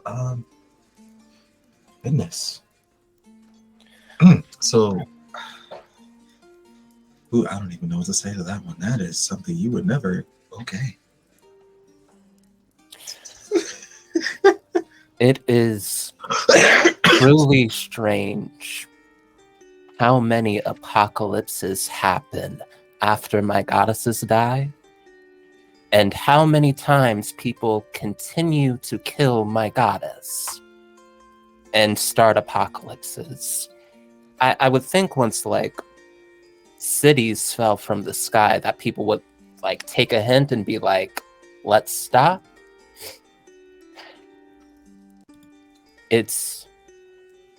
I will be much better off when I am away from all of the helm iconography. I just get a little ticked off. But Mauricio, was it? That's correct. I am a wizard with some unique talents. I can do some quasi-clerical things. I'm a good healer, so I'm also one that can be around when people need to not be dying. There's a moment of like an expression on her face where it's just like a sudden like growth of respect, but she doesn't say anything. It's just like there's no way I could explain how my opinion of you has changed without getting a booming blade in the face. So it's just like, oh, well, I'm yeah. glad to work alongside you. We're going with a -3 wisdom unless you say something to her about what you're thinking. She's very face blind. That -3 wisdom explains so much. It's just but I think she's going to sort of like continue stretches and like look to the nun and be like, what about you? You feeling up to this today? I feel up to this whenever. It's been a while since I've been out in the field. I've been stuck up in the church. It's been annoying. Who do you serve? I serve the god Malil. Malil. I feel like Effie knows who that is, but Yep. Kid, if you want to explain.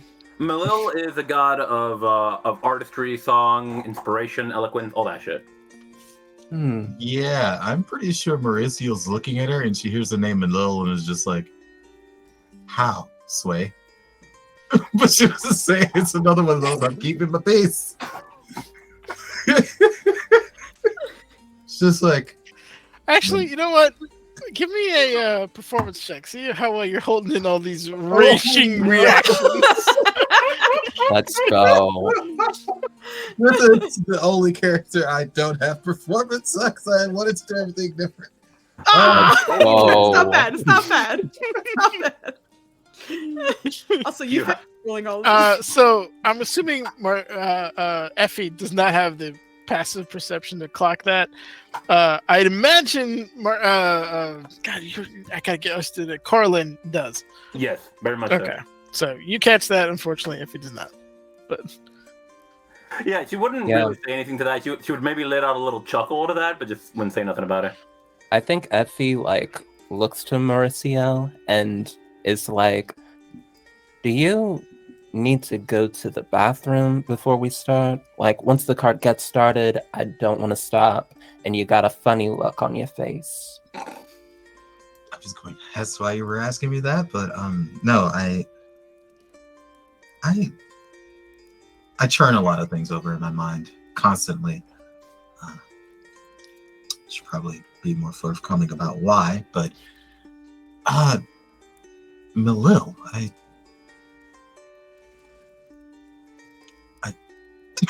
She's like waiting for you to say more. Yes, my little darling, my little. All right. She's like, you don't have to tell me why you look homely as fuck. Serving an artist deity. But eventually she just like, after a few more bites, she just like, the curiosity eats at her, and she's just like, so do you paint or sculpt? I sing, I dance. I mostly help out in the church. I'm surprised you're not out there with our nightly friends. And You said we needed to have some words. I intended to follow, but words needed to be had. what? Why do you? Well, I understand your attention, but what sparked yours? A chance to get out of the church. My leader say dance, I dance. It's how it goes. All right, that didn't make any damn sense to her, so she's gonna try to focus on those words and see if she can make anything out of that. It's kind of an insight check. It's like, I have no idea what the fuck that means. Give me an insight check. What's going on here? My rolls are so middling today. Oh god. This is interesting. Usually I get the high rolls or the very low rolls. Today is just pure mediocrity. Okay, 1 sec. Pretty much. Yeah, no, I hear you. Do you have to roll against her, or is that insight check just for?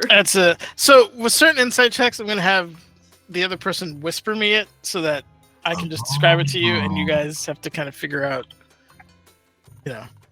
whether you judged it correctly or not. A sec while I poorly type this out.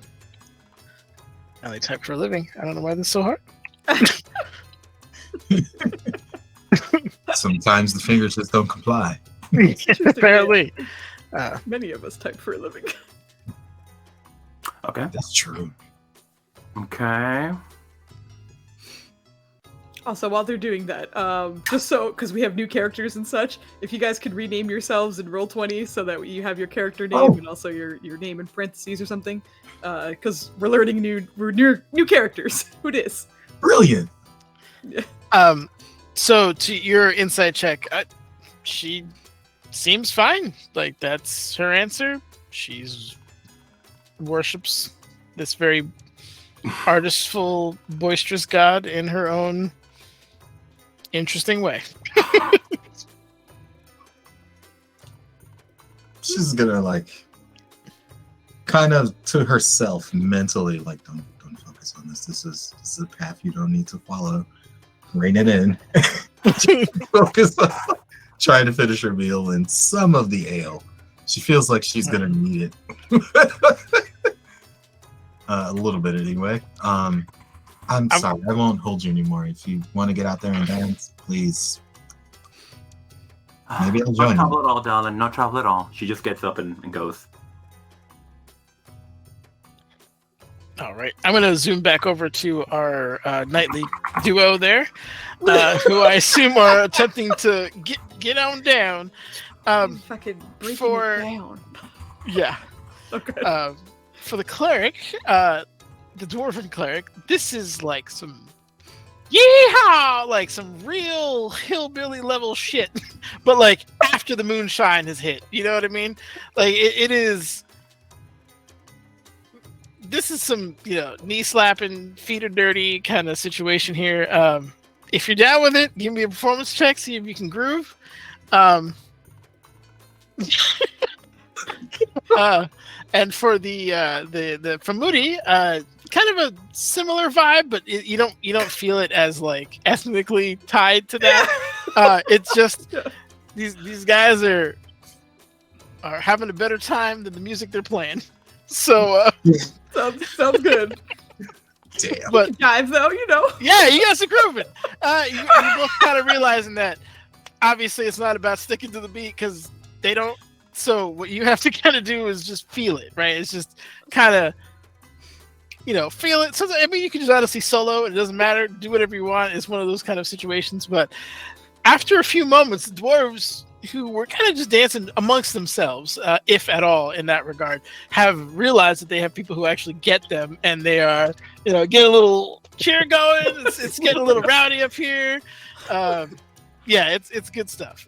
Someone tried to cheers you, even though you don't have your drink with you. So, Moody, you got a little bit of the sauce on your chest there from it, but it's been good stuff. So you guys are just boogieing with these very boisterous, ad hoc, drunk dwarf band here. 100%. Yep. So, like, literally, the scene was the women are sitting and having serious conversations, and the men just ran off to get on the dance floor. All right, just making sure. Oh god, yeah, he's having a great time. Is Corlin in the group now or no? I would say I'm going to give him a couple. If you guys want to have a couple moments, and then I'll introduce. I mean, yeah, we just the men aren't going to just dance. Just saying. I'll bring it back as many times as I can now. Just the men. I just want the internet to hate me by the time we're done. That's all. You're right. Yeah, like the men are like going off and like dancing and being raucous, and the women are like sitting and actually like stretching and getting ready for the mission that's about to unfold. This tracks. I mean, he was stretching at the table, and then he was warming up for the dance. I'm in plate mail with low decks. I can't touch my toes. This is not a stretcher. I'm not a stretchy guy. But we can also have some talk. I was going to ask, you said you oath. All right, oath to who? Well, see, we're not kind of like when you have to No, I know, but an oath to no one is still an oath to yourself. Right? Yeah. Vengeance. All right, then. Yeah, that's. Well, we that's picked usually... a good crew for this because, two of them were balling out the gate, which I appreciate, and vengeance. All right. That's not usually the reaction I get. It's not laughter, but usually kind of an oh, and then people stop hanging out with me sometimes, but that's all right. Well, but I actually do follow someone mostly just because I don't know, we just kind of aligned. But this is usually another reaction that I don't appreciate as much. I follow Hor, if you're familiar with him. Am I familiar with him? Are you proficient with religion? No. You follow who? How do you spell that? It's Hor. Hoar. Yeah. I was about to say. Okay. I'm not making this up. Okay, He genuinely follows Hor. When Foos was like, Can I just say that I am so glad my monk knows religion? Like, this is the first time I've ever had somebody that knows religion, and this I needed to be today, because once they hear that, they're going to be like, what happened? Give me a second. Let me just see if he's in your sphere real quick. I know dwarven gods and like some of the major like nice gods. That I would all assume. Yeah. But there's a lot of gods out there. There's a lot of gods. There are. Quite a bit. Can we do a religion at disadvantage? You said you are proficient with it? No, I'm not, but I can do it at disadvantage if you want to. Yeah, give it to me at disadvantage. Yeah, let's see if you maybe glanced over in the book somewhere. Who knows? Maybe I got Garai energy. No, I don't. Lanny, he's coming for your crown, son. Guard your girl.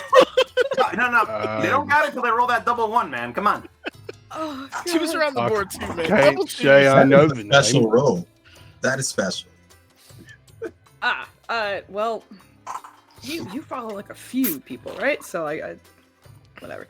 No, he is the god of vengeance, otherwise known as the poet of justice and the doombringer and all these wonderful things. So, like I said, our mindsets just kind of align, and I kind of appreciate that. I mean, if it brings you any solace, he's a big fan of Tyr, and those two seem to work together pretty often. I mean, I didn't need the solace, but I've got it. Yep. Right. Well, I can see why people would react poorly to... Well, no, I can see why they'd react poorly to both, but, far be it from me to ask why somebody needs to vow vengeance. Sometimes you gotta vow vengeance. Uh, That's I, just what it is. I mean, I think if you talk to anyone, there's probably a good reason for at least one vengeance story in there. Exactly. Kind of a Most natural people thing. just don't dedicate themselves properly. I'm a determined individual, so it's a good fit.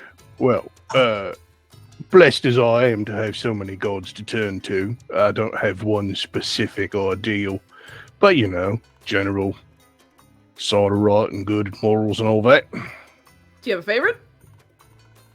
Well, I mean, no, you call on who you need. I can imagine I will be talking to the Father of Battles quite a bit on this journey, but just in general, you're going to pray to the Soul Forger if you would like to stay alive, because he watches in gods. Right, these are How Moradin many? is. I was referring to Clangadin and then Moradin. Not everybody knows all the names. It doesn't matter. I don't know if he would know. I think he would know Muradin just because that's. Yeah, So, I think Muradin is very much like. I think all the others he's like, got it, dwarf god. I mean, I feel like if you're not a dwarf and you hear Clangadin, you're like, the fuck did you just say? Like, should I be following Clangadin? I'm a Clangadin. That was just the sound of weapons. Exactly. Are these Well, It's no. gonna be like, cool? yeah, we're fucking boogieing as this happens.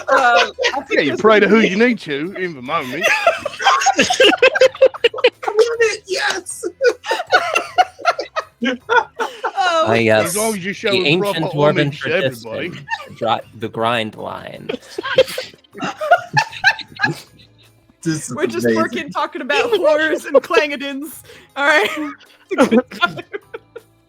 Clanging on these horns. Exactly.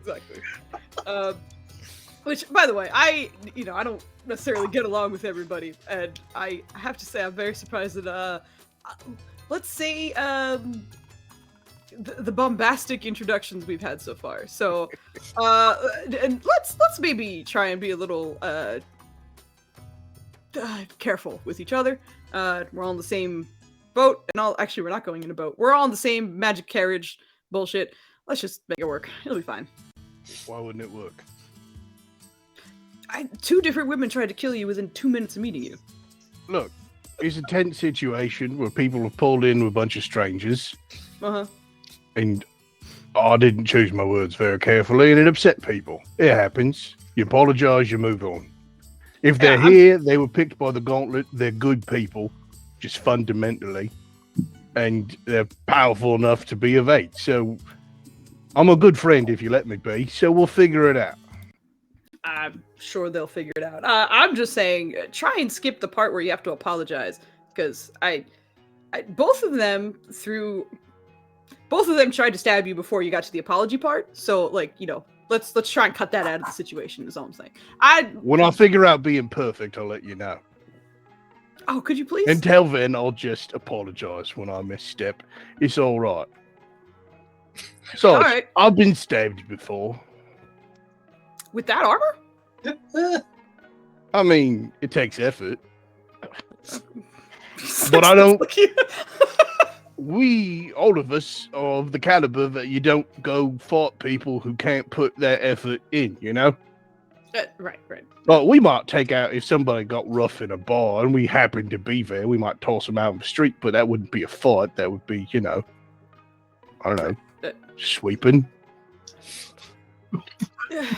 Yeah. Okay. So let's not get into any more infights. Let's work on being perfect, if you could, please. And Look, it's easy for you. Elves are pretty, and so people like them. like I've said before, once they hear vengeance and horrors, they usually don't really like me very much. So, Well, it's certainly helping your reputation with me. well, good. That's great. Well, specifically vengeance. So, I was man about of the to ask cloth, which as one, they but- say. He just stares off for a second, like digesting that last line. Yeah, sure. I'm Anyway, fucking with you. Is that another apology I gotta make? no, God, All right, fucking then. please don't. Look, listen. If you call me a name or something, I will probably applaud that before getting mad at you. So it's fine. All right. Well, Please the only believe name I'm I not got worse than is someone right. who suits my feelings. You said moody because that doesn't seem right. You can just say Moody if it's easier for you to pronounce. No, I just gotta hear it again. It's I'm a moody paladin who follows horror. It's an R. It's just kind of almost pronounced like a D. So if you need to, that's fine. But Shimuri. yeah. All right, I can say Muri.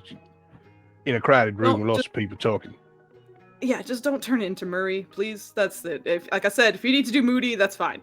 All right, hit the E. Oh no, Yes. because Murray also has an E. Hit the Moo. That's what we're looking for. Am I a cow now? It's your name. I'm not saying anything about cows. All right.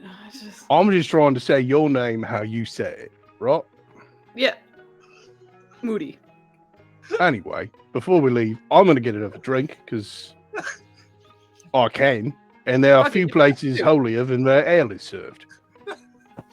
The name is such a club conversation thing. I will say, as he goes to get your drink, now you enter the scene. I ship them. I ship them so hard. Like. All right, so obvious question. She wants to do some dancing here.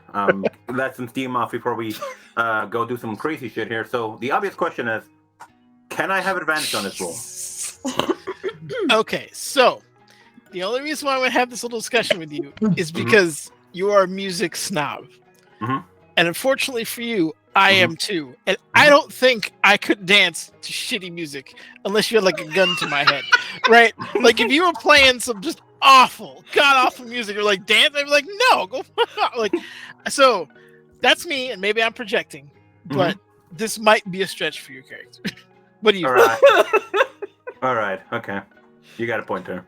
Would you dance at a hoedown? Flandy has to take me to a hoedown. I'm not asking everyone in general. I'm asking the question of this character. And it's a hoedown where the musicians have been increasingly getting less competent due to ale. I don't think she'd say no to a hoedown, but if they're getting that bad, they're getting inebriated and they're playing worse and worse, you wouldn't go for it. Right, I'm telling you to dance because it's great, but you do you. Okay. I mean, we can give it a try if Nenners will let me here. Yeah, sure, go for it. All right, normal roll, I'm assuming. Yeah, give it a normal. I mean, unless you give me a strong argument that you can cut some rug with these cats. Cut some rug. Let's see. What am I rolling here? Performance. Press A. Okay, all right. Mediocrity. I did my best here. Yeah, you're in. You know, you're sliding on in. Again, the kind of late, somewhat early, who knows when the beat's actually going to get hit is a little bit disorienting, especially considering it's only drums. But oh, are you saying they're just drums? We've It's had to just talk drums. about that language. it's just drums. I'm the worst. Continue. Yeah. So yes, sir, you are, ma'am, excuse me, in this particular situation, you are getting down. You're loosening up, I would say. Mm-hmm. Even if you ever gotten to like a club or something, you're like, all right, man, it's not exactly my thing, but I'm in there, you know. I can rock it, yeah. Yeah. It's my form of stretching. Okay. Yep. So you're beginning to now. They kind of describe themselves. I mean, there's some of that. There's. Is she more graceful in her dance? My thought is, yeah, that she's not a very strong individual, right? Okay. She's more of a graceful person, yeah, or tries to be anyway. So my point is, have you ever seen anyone who's taken like an extreme amount of ballet and then see them dance? Like you can instantly tell like you've done ballet, right? And like a lot of it, it's just unless they take like other styles that like helps them diversify. Like strictly ballet dancers, you can almost instantly tell like you do ballet. Like you can move, but it screams ballet. Is that kind of what we're seeing with this, or something similar? Yeah. Okay, gotcha. Just wanted to paint the scene. Don't now, because we're playing Dungeons and Dragons, and please keep watching us have a fun time. But to hear and see this visual, go watch Rite of Spring. It is a ballet that has such raucous, like cacophonous drum stuff that it caused, I'm pretty sure, a small scale riot when it opened in France. Oh, jeez. It's a trip of a musical event. So it's this. It's a lot of just loud, jungly drums, and then people dancing ballet in front of it. I'm down. I'm a Let's jungle go. fan. Let's go. But yeah, so that's happening. Your new best friend has just gone to get another beer. Moody, and you see Coraline kind of balleting her way through this beat. Are you having a good time? As best I I can. can't tell if you're having a good time. As best I can, those drums are not what they need to be. No, that's kind of part of the reason why you just get in here and have a good time. You look like you're thinking too much, I think is what it is. Can you like turn that off? Or is that like always like a thing? Never tried to. Can she give it a try? Like just turn it off? Yeah, Turn go off for the it. form. Yeah, give it a shot. Okay. Can I roll at advantage this time or no? I feel like you're at disadvantage. I was gonna turn say it it's off. it's hard. You're trying to like. Okay, you got a point there. lose Okay. Let's try it So- again then. Let's see how Yeah. badly I fuck this up. 12 and 16. Okay. Slightly Okay. worse. Why is it a 12? Yeah.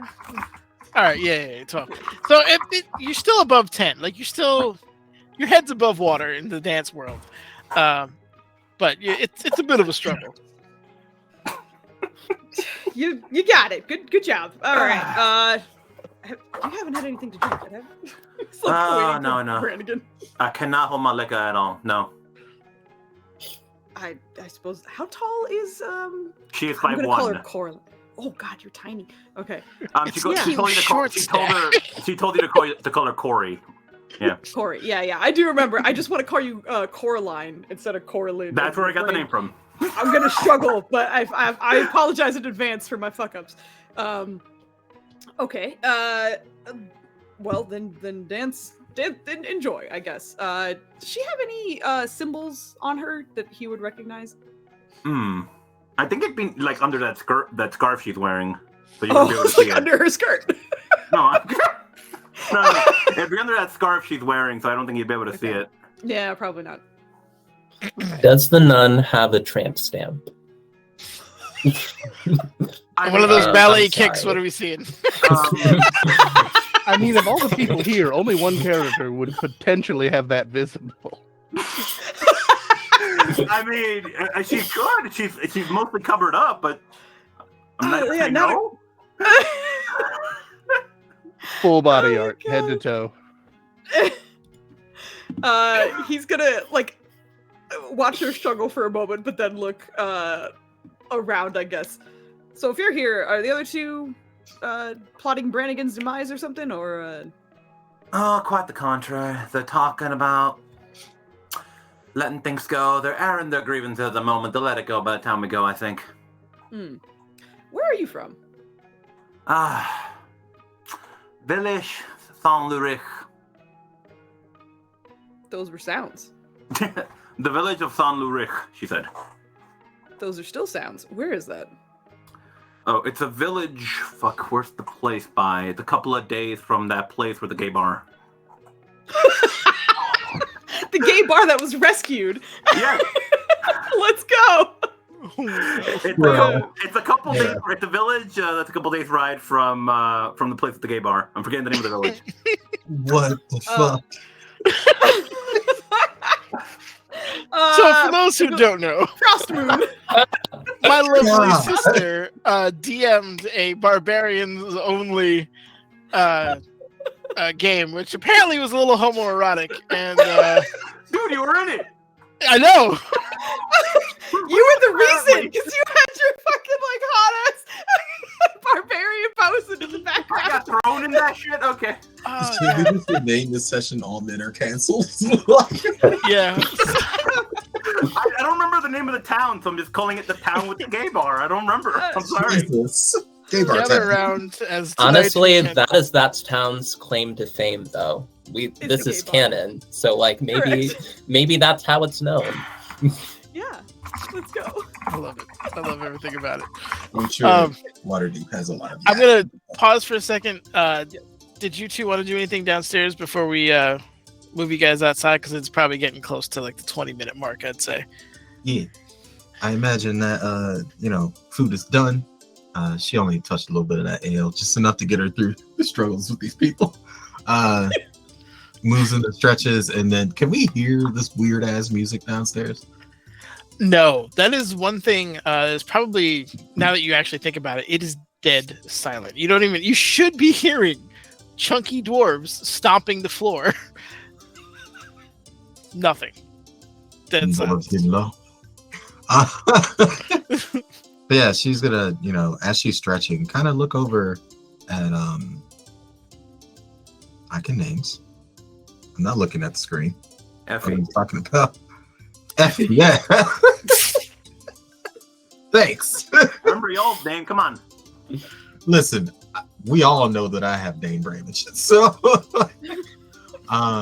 yeah, she looks over at Effie and is just like, Are you sure you want to stay here the whole time and, well, the abode of those you intensely dislike?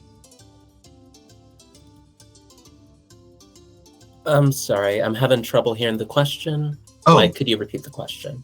while she's stretching, she's just like, Are you sure you want to spend all of your time here in the domain of, well, your enemies? Oh. Well, the job isn't here. Right? It's off in some cursed forest, with some elder magic fallen city ruins. This place is going to be behind us, and Kuras is going to be behind us as well. So I don't think it's going to be too much of an issue. Oh, I just mean you. I'm gonna head upstairs. Gonna get there in a moment. Try to have a little fun before we go, because it sounds like things are gonna get very bleak. A little sunshine in your day. Oh, on the contrary, I think I'm gonna learn a lot on this trip. The practical always excited me in my training. I am getting ready to have a lot of fun. What just happened? She hopped up to her feet from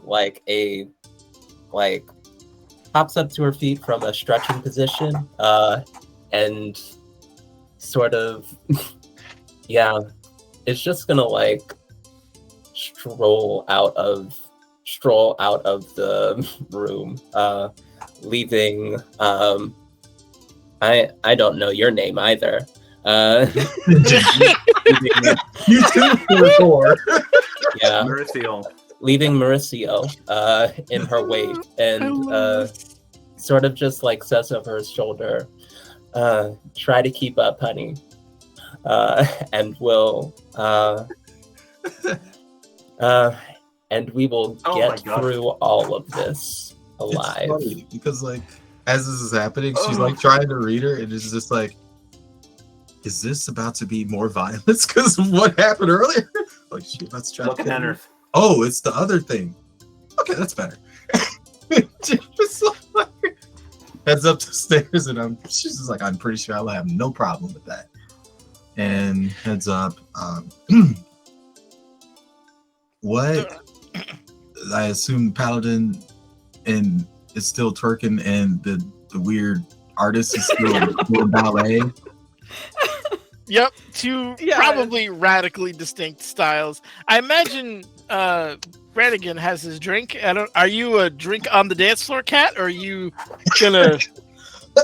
Oh, I'm just at the bar. Oh, you're just copping a lean at the bar. All right. It's always nice to be in dwarven establishments because you can actually do that without having. You got to take the advantage of the opportunity. Absolutely. Yep, 100%. Also, notice how dare you change your background to him again? Yeah. You just got my step out late. You couldn't put on the one with the giant loaf of bread, man? Oh, God. I got to find that one after. No. Yeah, there's a statue of that man outside of that hotel. Homoerotic. You see his bicep? No, the one with the bread. The one with the bread. That one is an image right there. I'll find the red one. But love anyway, it so so you come up to this lovely scene of these two dancing. The bar, the. I guess you're just people watching with your drink against the bar, and yeah, that's essentially what your teammates are up to. Yo, I feel like Mauricio is gonna like come up there with the intention to dance, hear offbeat drums, and just be like, "Nah, I'm good," and just pretend the drink is just not trying to get drunk. But she's also looking at Coraline and kind of like, "Oh, I get it. There's the artist part. Okay, got it." And I think Effie is gonna walk up to Brannigan while like Brannigan's like getting drinks, and be like, "Sorry about the stabbing thing. That room rubbed me the wrong way. We gonna be good? Kicking a carriage ride through hell together?" I can't see a reason why we wouldn't be. I think my voice just changed dramatically. It doesn't matter. Right. He shook. I've got no reason to be mad at you. Yeah, I just turned Irish. I've lost it completely. Yeah, We're going to be chill. yeah. I think with the way that Effie dresses and the way that Effie just like goes through life, she's used to men like having wild voice changes in the middle of conversations with her. I'm just doing my best to keep my eyes where they're supposed to be, and I can't focus on talking. Yeah, like, and yeah, he's like, Effie's also not usually in dwarven towns, so like, your character is probably right at boob height. I have certain privileges. Oh, wait, aren't you short? And he's like not. Actually, no, he might still. Just I'm be right 4'10". No, I think. Yeah, I think 5'3" you're right. with the heels, like gets me Depending right on how high up those there. heels are, we might make eye contact if she wasn't wearing them. I don't know. And like upon hearing that, she'll just like tap him on the shoulder blade and just be like, "See you at the carriage, friend," and start walking out of the place. I'm really ready to go. As you exit the church, Koras kind of catches you. A word, if you don't mind. Look, I understand. I have a background of you, and I understand who you venerate. Do you now? I do, and I want you to know we're not our gods. We may serve them as best we can, in whatever interpretation we have of that. But we are our own individual people. I understand your feelings, and in my younger days, I honestly probably would have swung. But understand that we have, first and foremost, we're not enemies, as far as I'm concerned. And second, we have plenty of those out there. We're on the same side, broadly speaking. I do not think you know anything about what side I am on.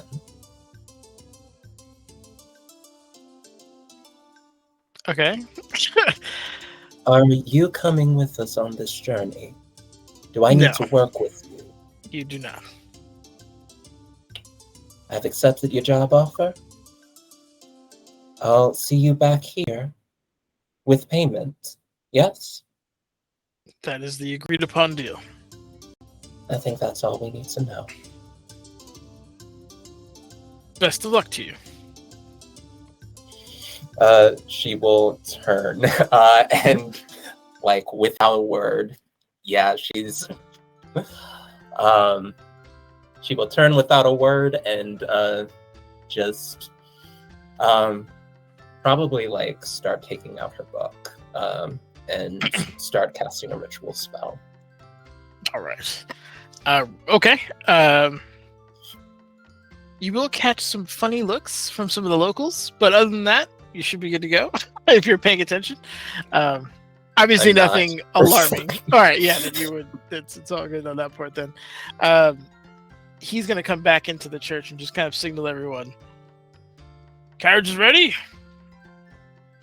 Well then, we're off. Yeah, Mauricio's gonna put down her mug of ale, which she was kind of just had to her face the whole time, and just like, oh no, are they gonna fight again? No? Okay, great. Wait, oh no, the dwarf. Oh, they're gonna fight. No? Oh, okay. It's just so glad. She's like visibly relieved. She doesn't have like breakup fights or anything. It's just like stop people from being impaled with magical daggers or whatever. It's just like, yeah, let's hurry and get to that carriage. I'm gonna go outside really fast. See if you can keep up. She darts up. Is that a crack about my height? I'm just gonna turn to whomever. The Goliath 5'9", tallest of the crew. Paladin. Well, I just specifically have a slower move Oh. speed. Yeah. Oh, that's true. I forgot about that. Yeah. Oh no. Those renty little dwarf legs.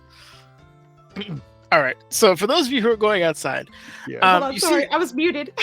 Okay. I was trying to talk and I forgot. I'm sorry. Sorry. But towards the end, when Corlin and Moody are on the dance floor, basically, and they're getting called out before they go, he's gonna be like, by the way, just in general, could you make sure that your weapons go towards enemies and not towards companions?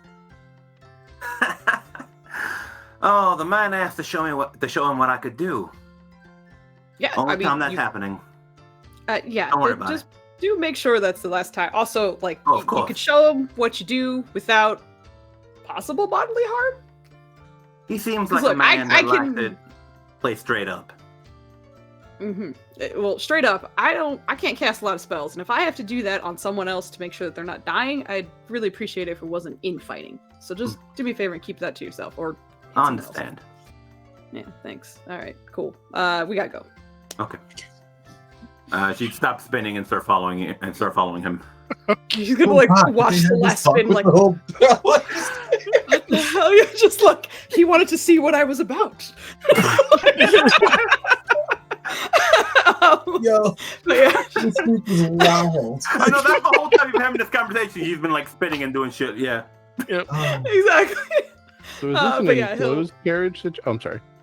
No, that's it. I was literally like, we're going out. yeah, the carriage is it's kind of a convertible situation where you can recline the back half so that two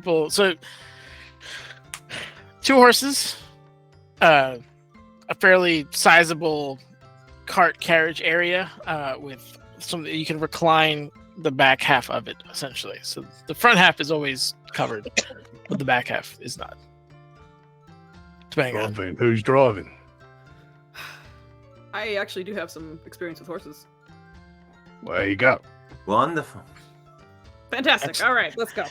all Is right. it already? I assume it's explained to us that the top goes down. Oh yeah. As you're coming out, in fact, he's pulling it down. You got the drop top? Which is great because he needs a little tool because he's a dwarf. So he's got like a little. It's like pulling it down. All right, this carriage has been blessed by quite a few deities. It allows the horses to go at an accelerated speed. This carriage, also, despite its looks, is actually quite sturdy. The wood has been enchanted and should shrug off a decent amount of punishment before succumbing. Who here is good with... And then he just kind of stops. You there, come here. And he points to Moody. Yeah. What's up? Let me show you how this works. Okay. So he brings you towards like a front bench, which is facing back. There's a button underneath the seat. Push this, that takes the lock off, or it will allow it to be locked again if you need to pull the cover back over it. On the opposite bench, there's another button in the symmetrical position. If you push that, that begins the transformation down to a cube. After okay. you begin it, you have approximately 5 minutes to get the horses into it before it shrinks down into its own pocket. Okay. Are the horses magical or are they just regular horses? They are also magical. Well, of magic nature. So they don't need like food or anything, or they do we need to feed them? No. They survive on faith and duty. How does that mean? That's what I was told. I don't know. That sounds stupid. That That's was fine. not a character, bro. Yeah, well, that's good to know. That is good to know. Is there anything that looks different about the horses though? Like, Oh or yeah, are they just they're like- of like an unusual color. They almost look like their coats almost look paint flecked, like metallic flecks in their paint. Like they're gray with like kind of almost like glitter, but not quite as without the purples and pinks, like blues and greens and things like that, like flecked into them. We're taking a gay magic carriage, fellas. You Let's go. absolutely are. And their manes kind of float slightly unnaturally, like almost like the Genasi's hair, but not to that extreme. But it's definitely like gravity doesn't seem to be. The more you look at it, we see like there seems to be some effect on gravity in general around them, where it doesn't affect them as much as perhaps it should. Huh. Fancy horses. Do they have names? I mean, I can't. Do you? No, it's fine. I was just curious if they would rather be called something. But I'll just call them Ya or Slow, so that's fine. Anything else that we need to know besides the buttons? No, I think you're all right. Personally, Great. I'll look towards the rest of the group. I don't know if you heard that, but we got buttons that we may or may not need to push at certain times. now I want to let you know the road. It's going to look like it's going to go off a ravine at some point. At that point, you must keep going. That's the trap. I'm just clarifying, there is no ravine. There is no ravine. All right. At least Great. not the first one. First one, you're good. You see a second one, stop. I think. And how did you discover this? I didn't. The two. The brothers Castellanta did. Are they out Proceed here with caution with if them? need. Sorry. They're still downstairs. Okay, gotcha. Oh, By the way, they were still there. just to clarify, two of them were lost over there, right? Two of their party, but not, I believe, blood relatives, Okay. as far as I understand. Understood. I'm gonna climb Alright. into one of the spots that is exposed by the top being down. Yep, And I'm no problem. just gonna be standing in that spot. Okay. Great about my level, like looking over the edge. All right. So yeah, he'll describe that, but beyond that, should be good to go. It will likely get darker as you go forward. So, if any of you have torches or magic lights or something of that effect, it would be helpful. Yeah, I guess Effie will cast. Effie did take light, right? That's a That's like a something wizard. that a human wants. Yes, Effie does have light. And yeah, we'll cast light on what, the horses? Sure. This is Yeah. super gay. You know what's funny Carriage is, Mauricio was actually first investigating the buttons, and then the horses close by. She's very curious like that, and once you put the light on them, she's like, "Oh, right, thanks." And just looks over their patterns even more. I'll shrug and cast light on the other horse, I guess, if that's what we're lighting up. It's just great, now like thanks. squinting, like God. Which means I have to climb down and go touch the horse. But how big is this bench for driving? Is it big enough for two? Yes, absolutely. Right turns. God, I lost the voice entirely. I'm a little bit short for the back, so I'm gonna sit up front. We'll want some ranged people there. Moody's gonna like watch your legs dangle. Yeah, sure. Whenever you're comfortable, I suppose. Everyone getting in?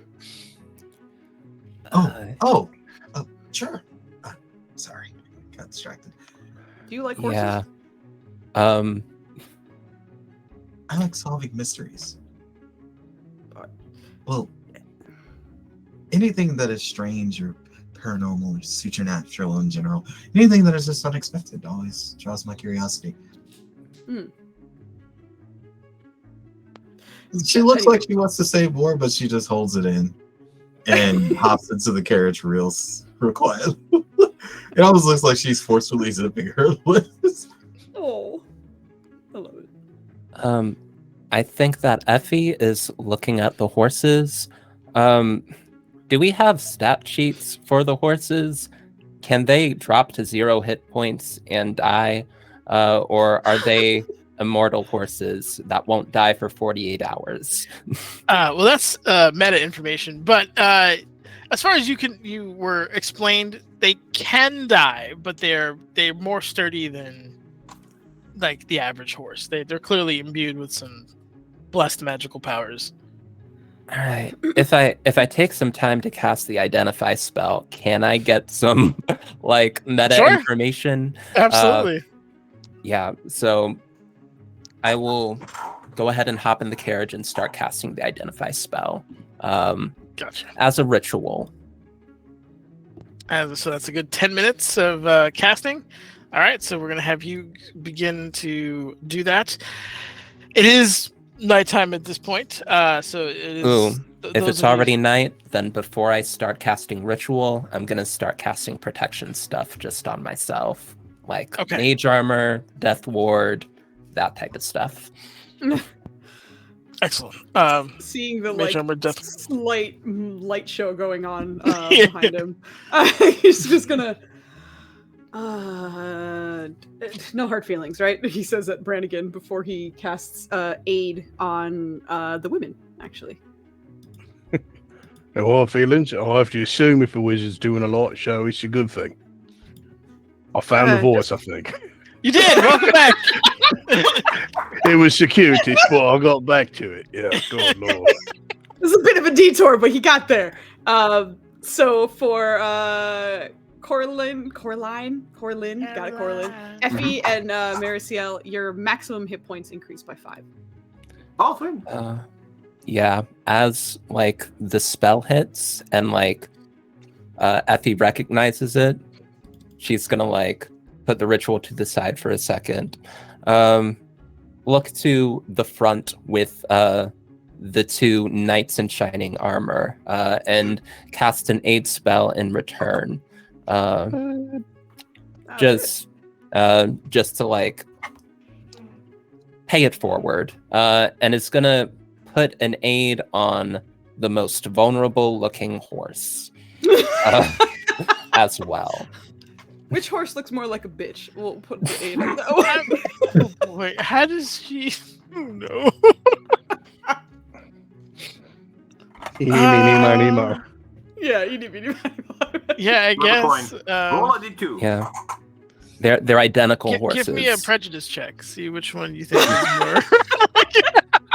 Like if they are identical horses, she is going to pick the one to the left. Sure, sounds good. Excellent. And it's This check. but yeah, it's so imagine you guys are gonna get going. The elf is driving, correct? Yes. Correct.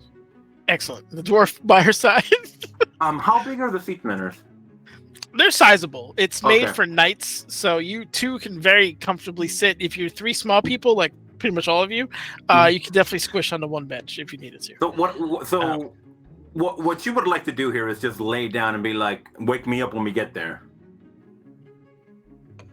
Okay. So Oh, one of like. if you're just hogging one of the benches by yourself, you could do that. Okay. Because there's 3 of you in the back. Okay. So she would lie down on one of the benches, call out to Mariciel, and just go, be a doll and wake me up when we get there, won't you? Do not go to sleep. Did you not Yeah. hear anything about how dangerous this horse was? We're gonna need your help on the way there, doll. I'm copying one of my teachers. That's how she used to talk. Oh, God. I feel like you got cozy, and then 2 black ladies slapped you upside the head. That's what happened, Like, yeah. Get the fuck up. She'd give like this like exasperated sigh and be like, all right, fine. All right. There's no seatbelts, but everyone hold on and stuff. We're going. Okay, give me an animal handling check off the bat. Yeah. You're an elf. You're good. Good. I do have like a background in it, but animal handling is not proficient. So fucking pray for me. Pray for me. Oh, Santa Maria de Guadalupe. I got too late. I was too late. It's okay. It's okay. Okay. Well, you haven't really messed with horses this fast before. So you're like, all right, man, we'll just start them off because it's also a lot of weight, and you're like, all right, we're gonna give it a little bit of the beans to get it going, right? Way too much. Like it's just those of you who are in the front are gonna like it's a hard lurch, like not enough to send you to the other side of the carriage, but you're definitely. If you were queasy, that didn't help. What I will say, and because you did your identify, so you get a couple of stats I'll give you. Actually, I'll let you decide. Are you focusing more on like hit points and like physical defensive stats, or do you want like the strength, agility, or strength, dexterity, all that stuff? I wanna know like hit points, armor class first and foremost. Okay, so they have a AC of 17. And they each have 75 hit points. Oh, period. One of them has 80 hit points now. So great. Cool. That's all I need. Excellent. Yeah, I think as we get started, I think she's gonna say, "You all right up there, Moody?" As planned, yes. That definitely wasn't as planned. It wasn't as planned. All right. You are flying, by the way. These things do, I believe, it is 140 speed normally without dashing. It is fast. Yeah. You were going I'm gonna say quick. that's why it fucked up because he was like, "Let's start with a nice trot." Yeah. Jesus. Got the roller coaster face. Anyone here have like a background in maybe light engineering or anything of that nature? I mean, Machines or working on stuff He's like a that? forge cleric. I do make things. Okay. You would immediately notice that despite the speed, the ride is super smooth. Like dwarves have tinkered with suspensions, haven't quite gotten it yet. This is something else.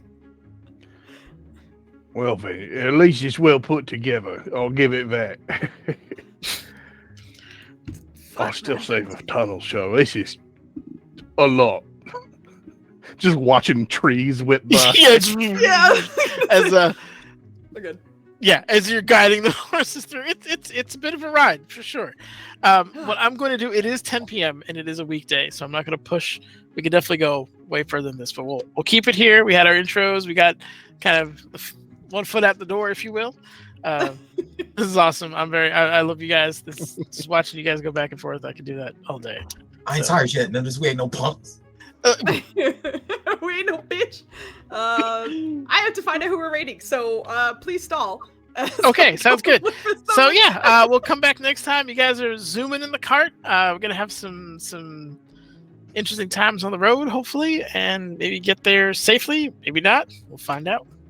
I was just gonna say that Mauricio inside the cart. At first, it's just like that's weird. Kind of like look at Effie for a bit, and then kind of like wiggle in the seats and kind of straighten herself out, and then kind of just close her eyes and go to like the player's name. And she just like to Coraline, just like I'm not sleeping, I'm stretching out my senses. Stretching out my senses. That sounds Brannigan like is just quietly like thankful that his original plan of just standing on the roof of the cart is not what he went with. blown off. Oh, I just God. imagine him falling off. Just getting blown off. All right. So yeah. Oh, good. I think that Effie, like the next thing that Effie is gonna ask is that if people are okay with like linking our minds together so we can communicate telepathically, so we don't like have to yell to like know where each other's at. The obvious If- question here is, can all we do is talk, or is there more to that? I don't know what Rary's telepathic bond does. We can We talk. can but discuss we'll it talk later. about it. Don't worry. You said stall. I did say stall. You're good. We're gonna raid homebrews and homebodies.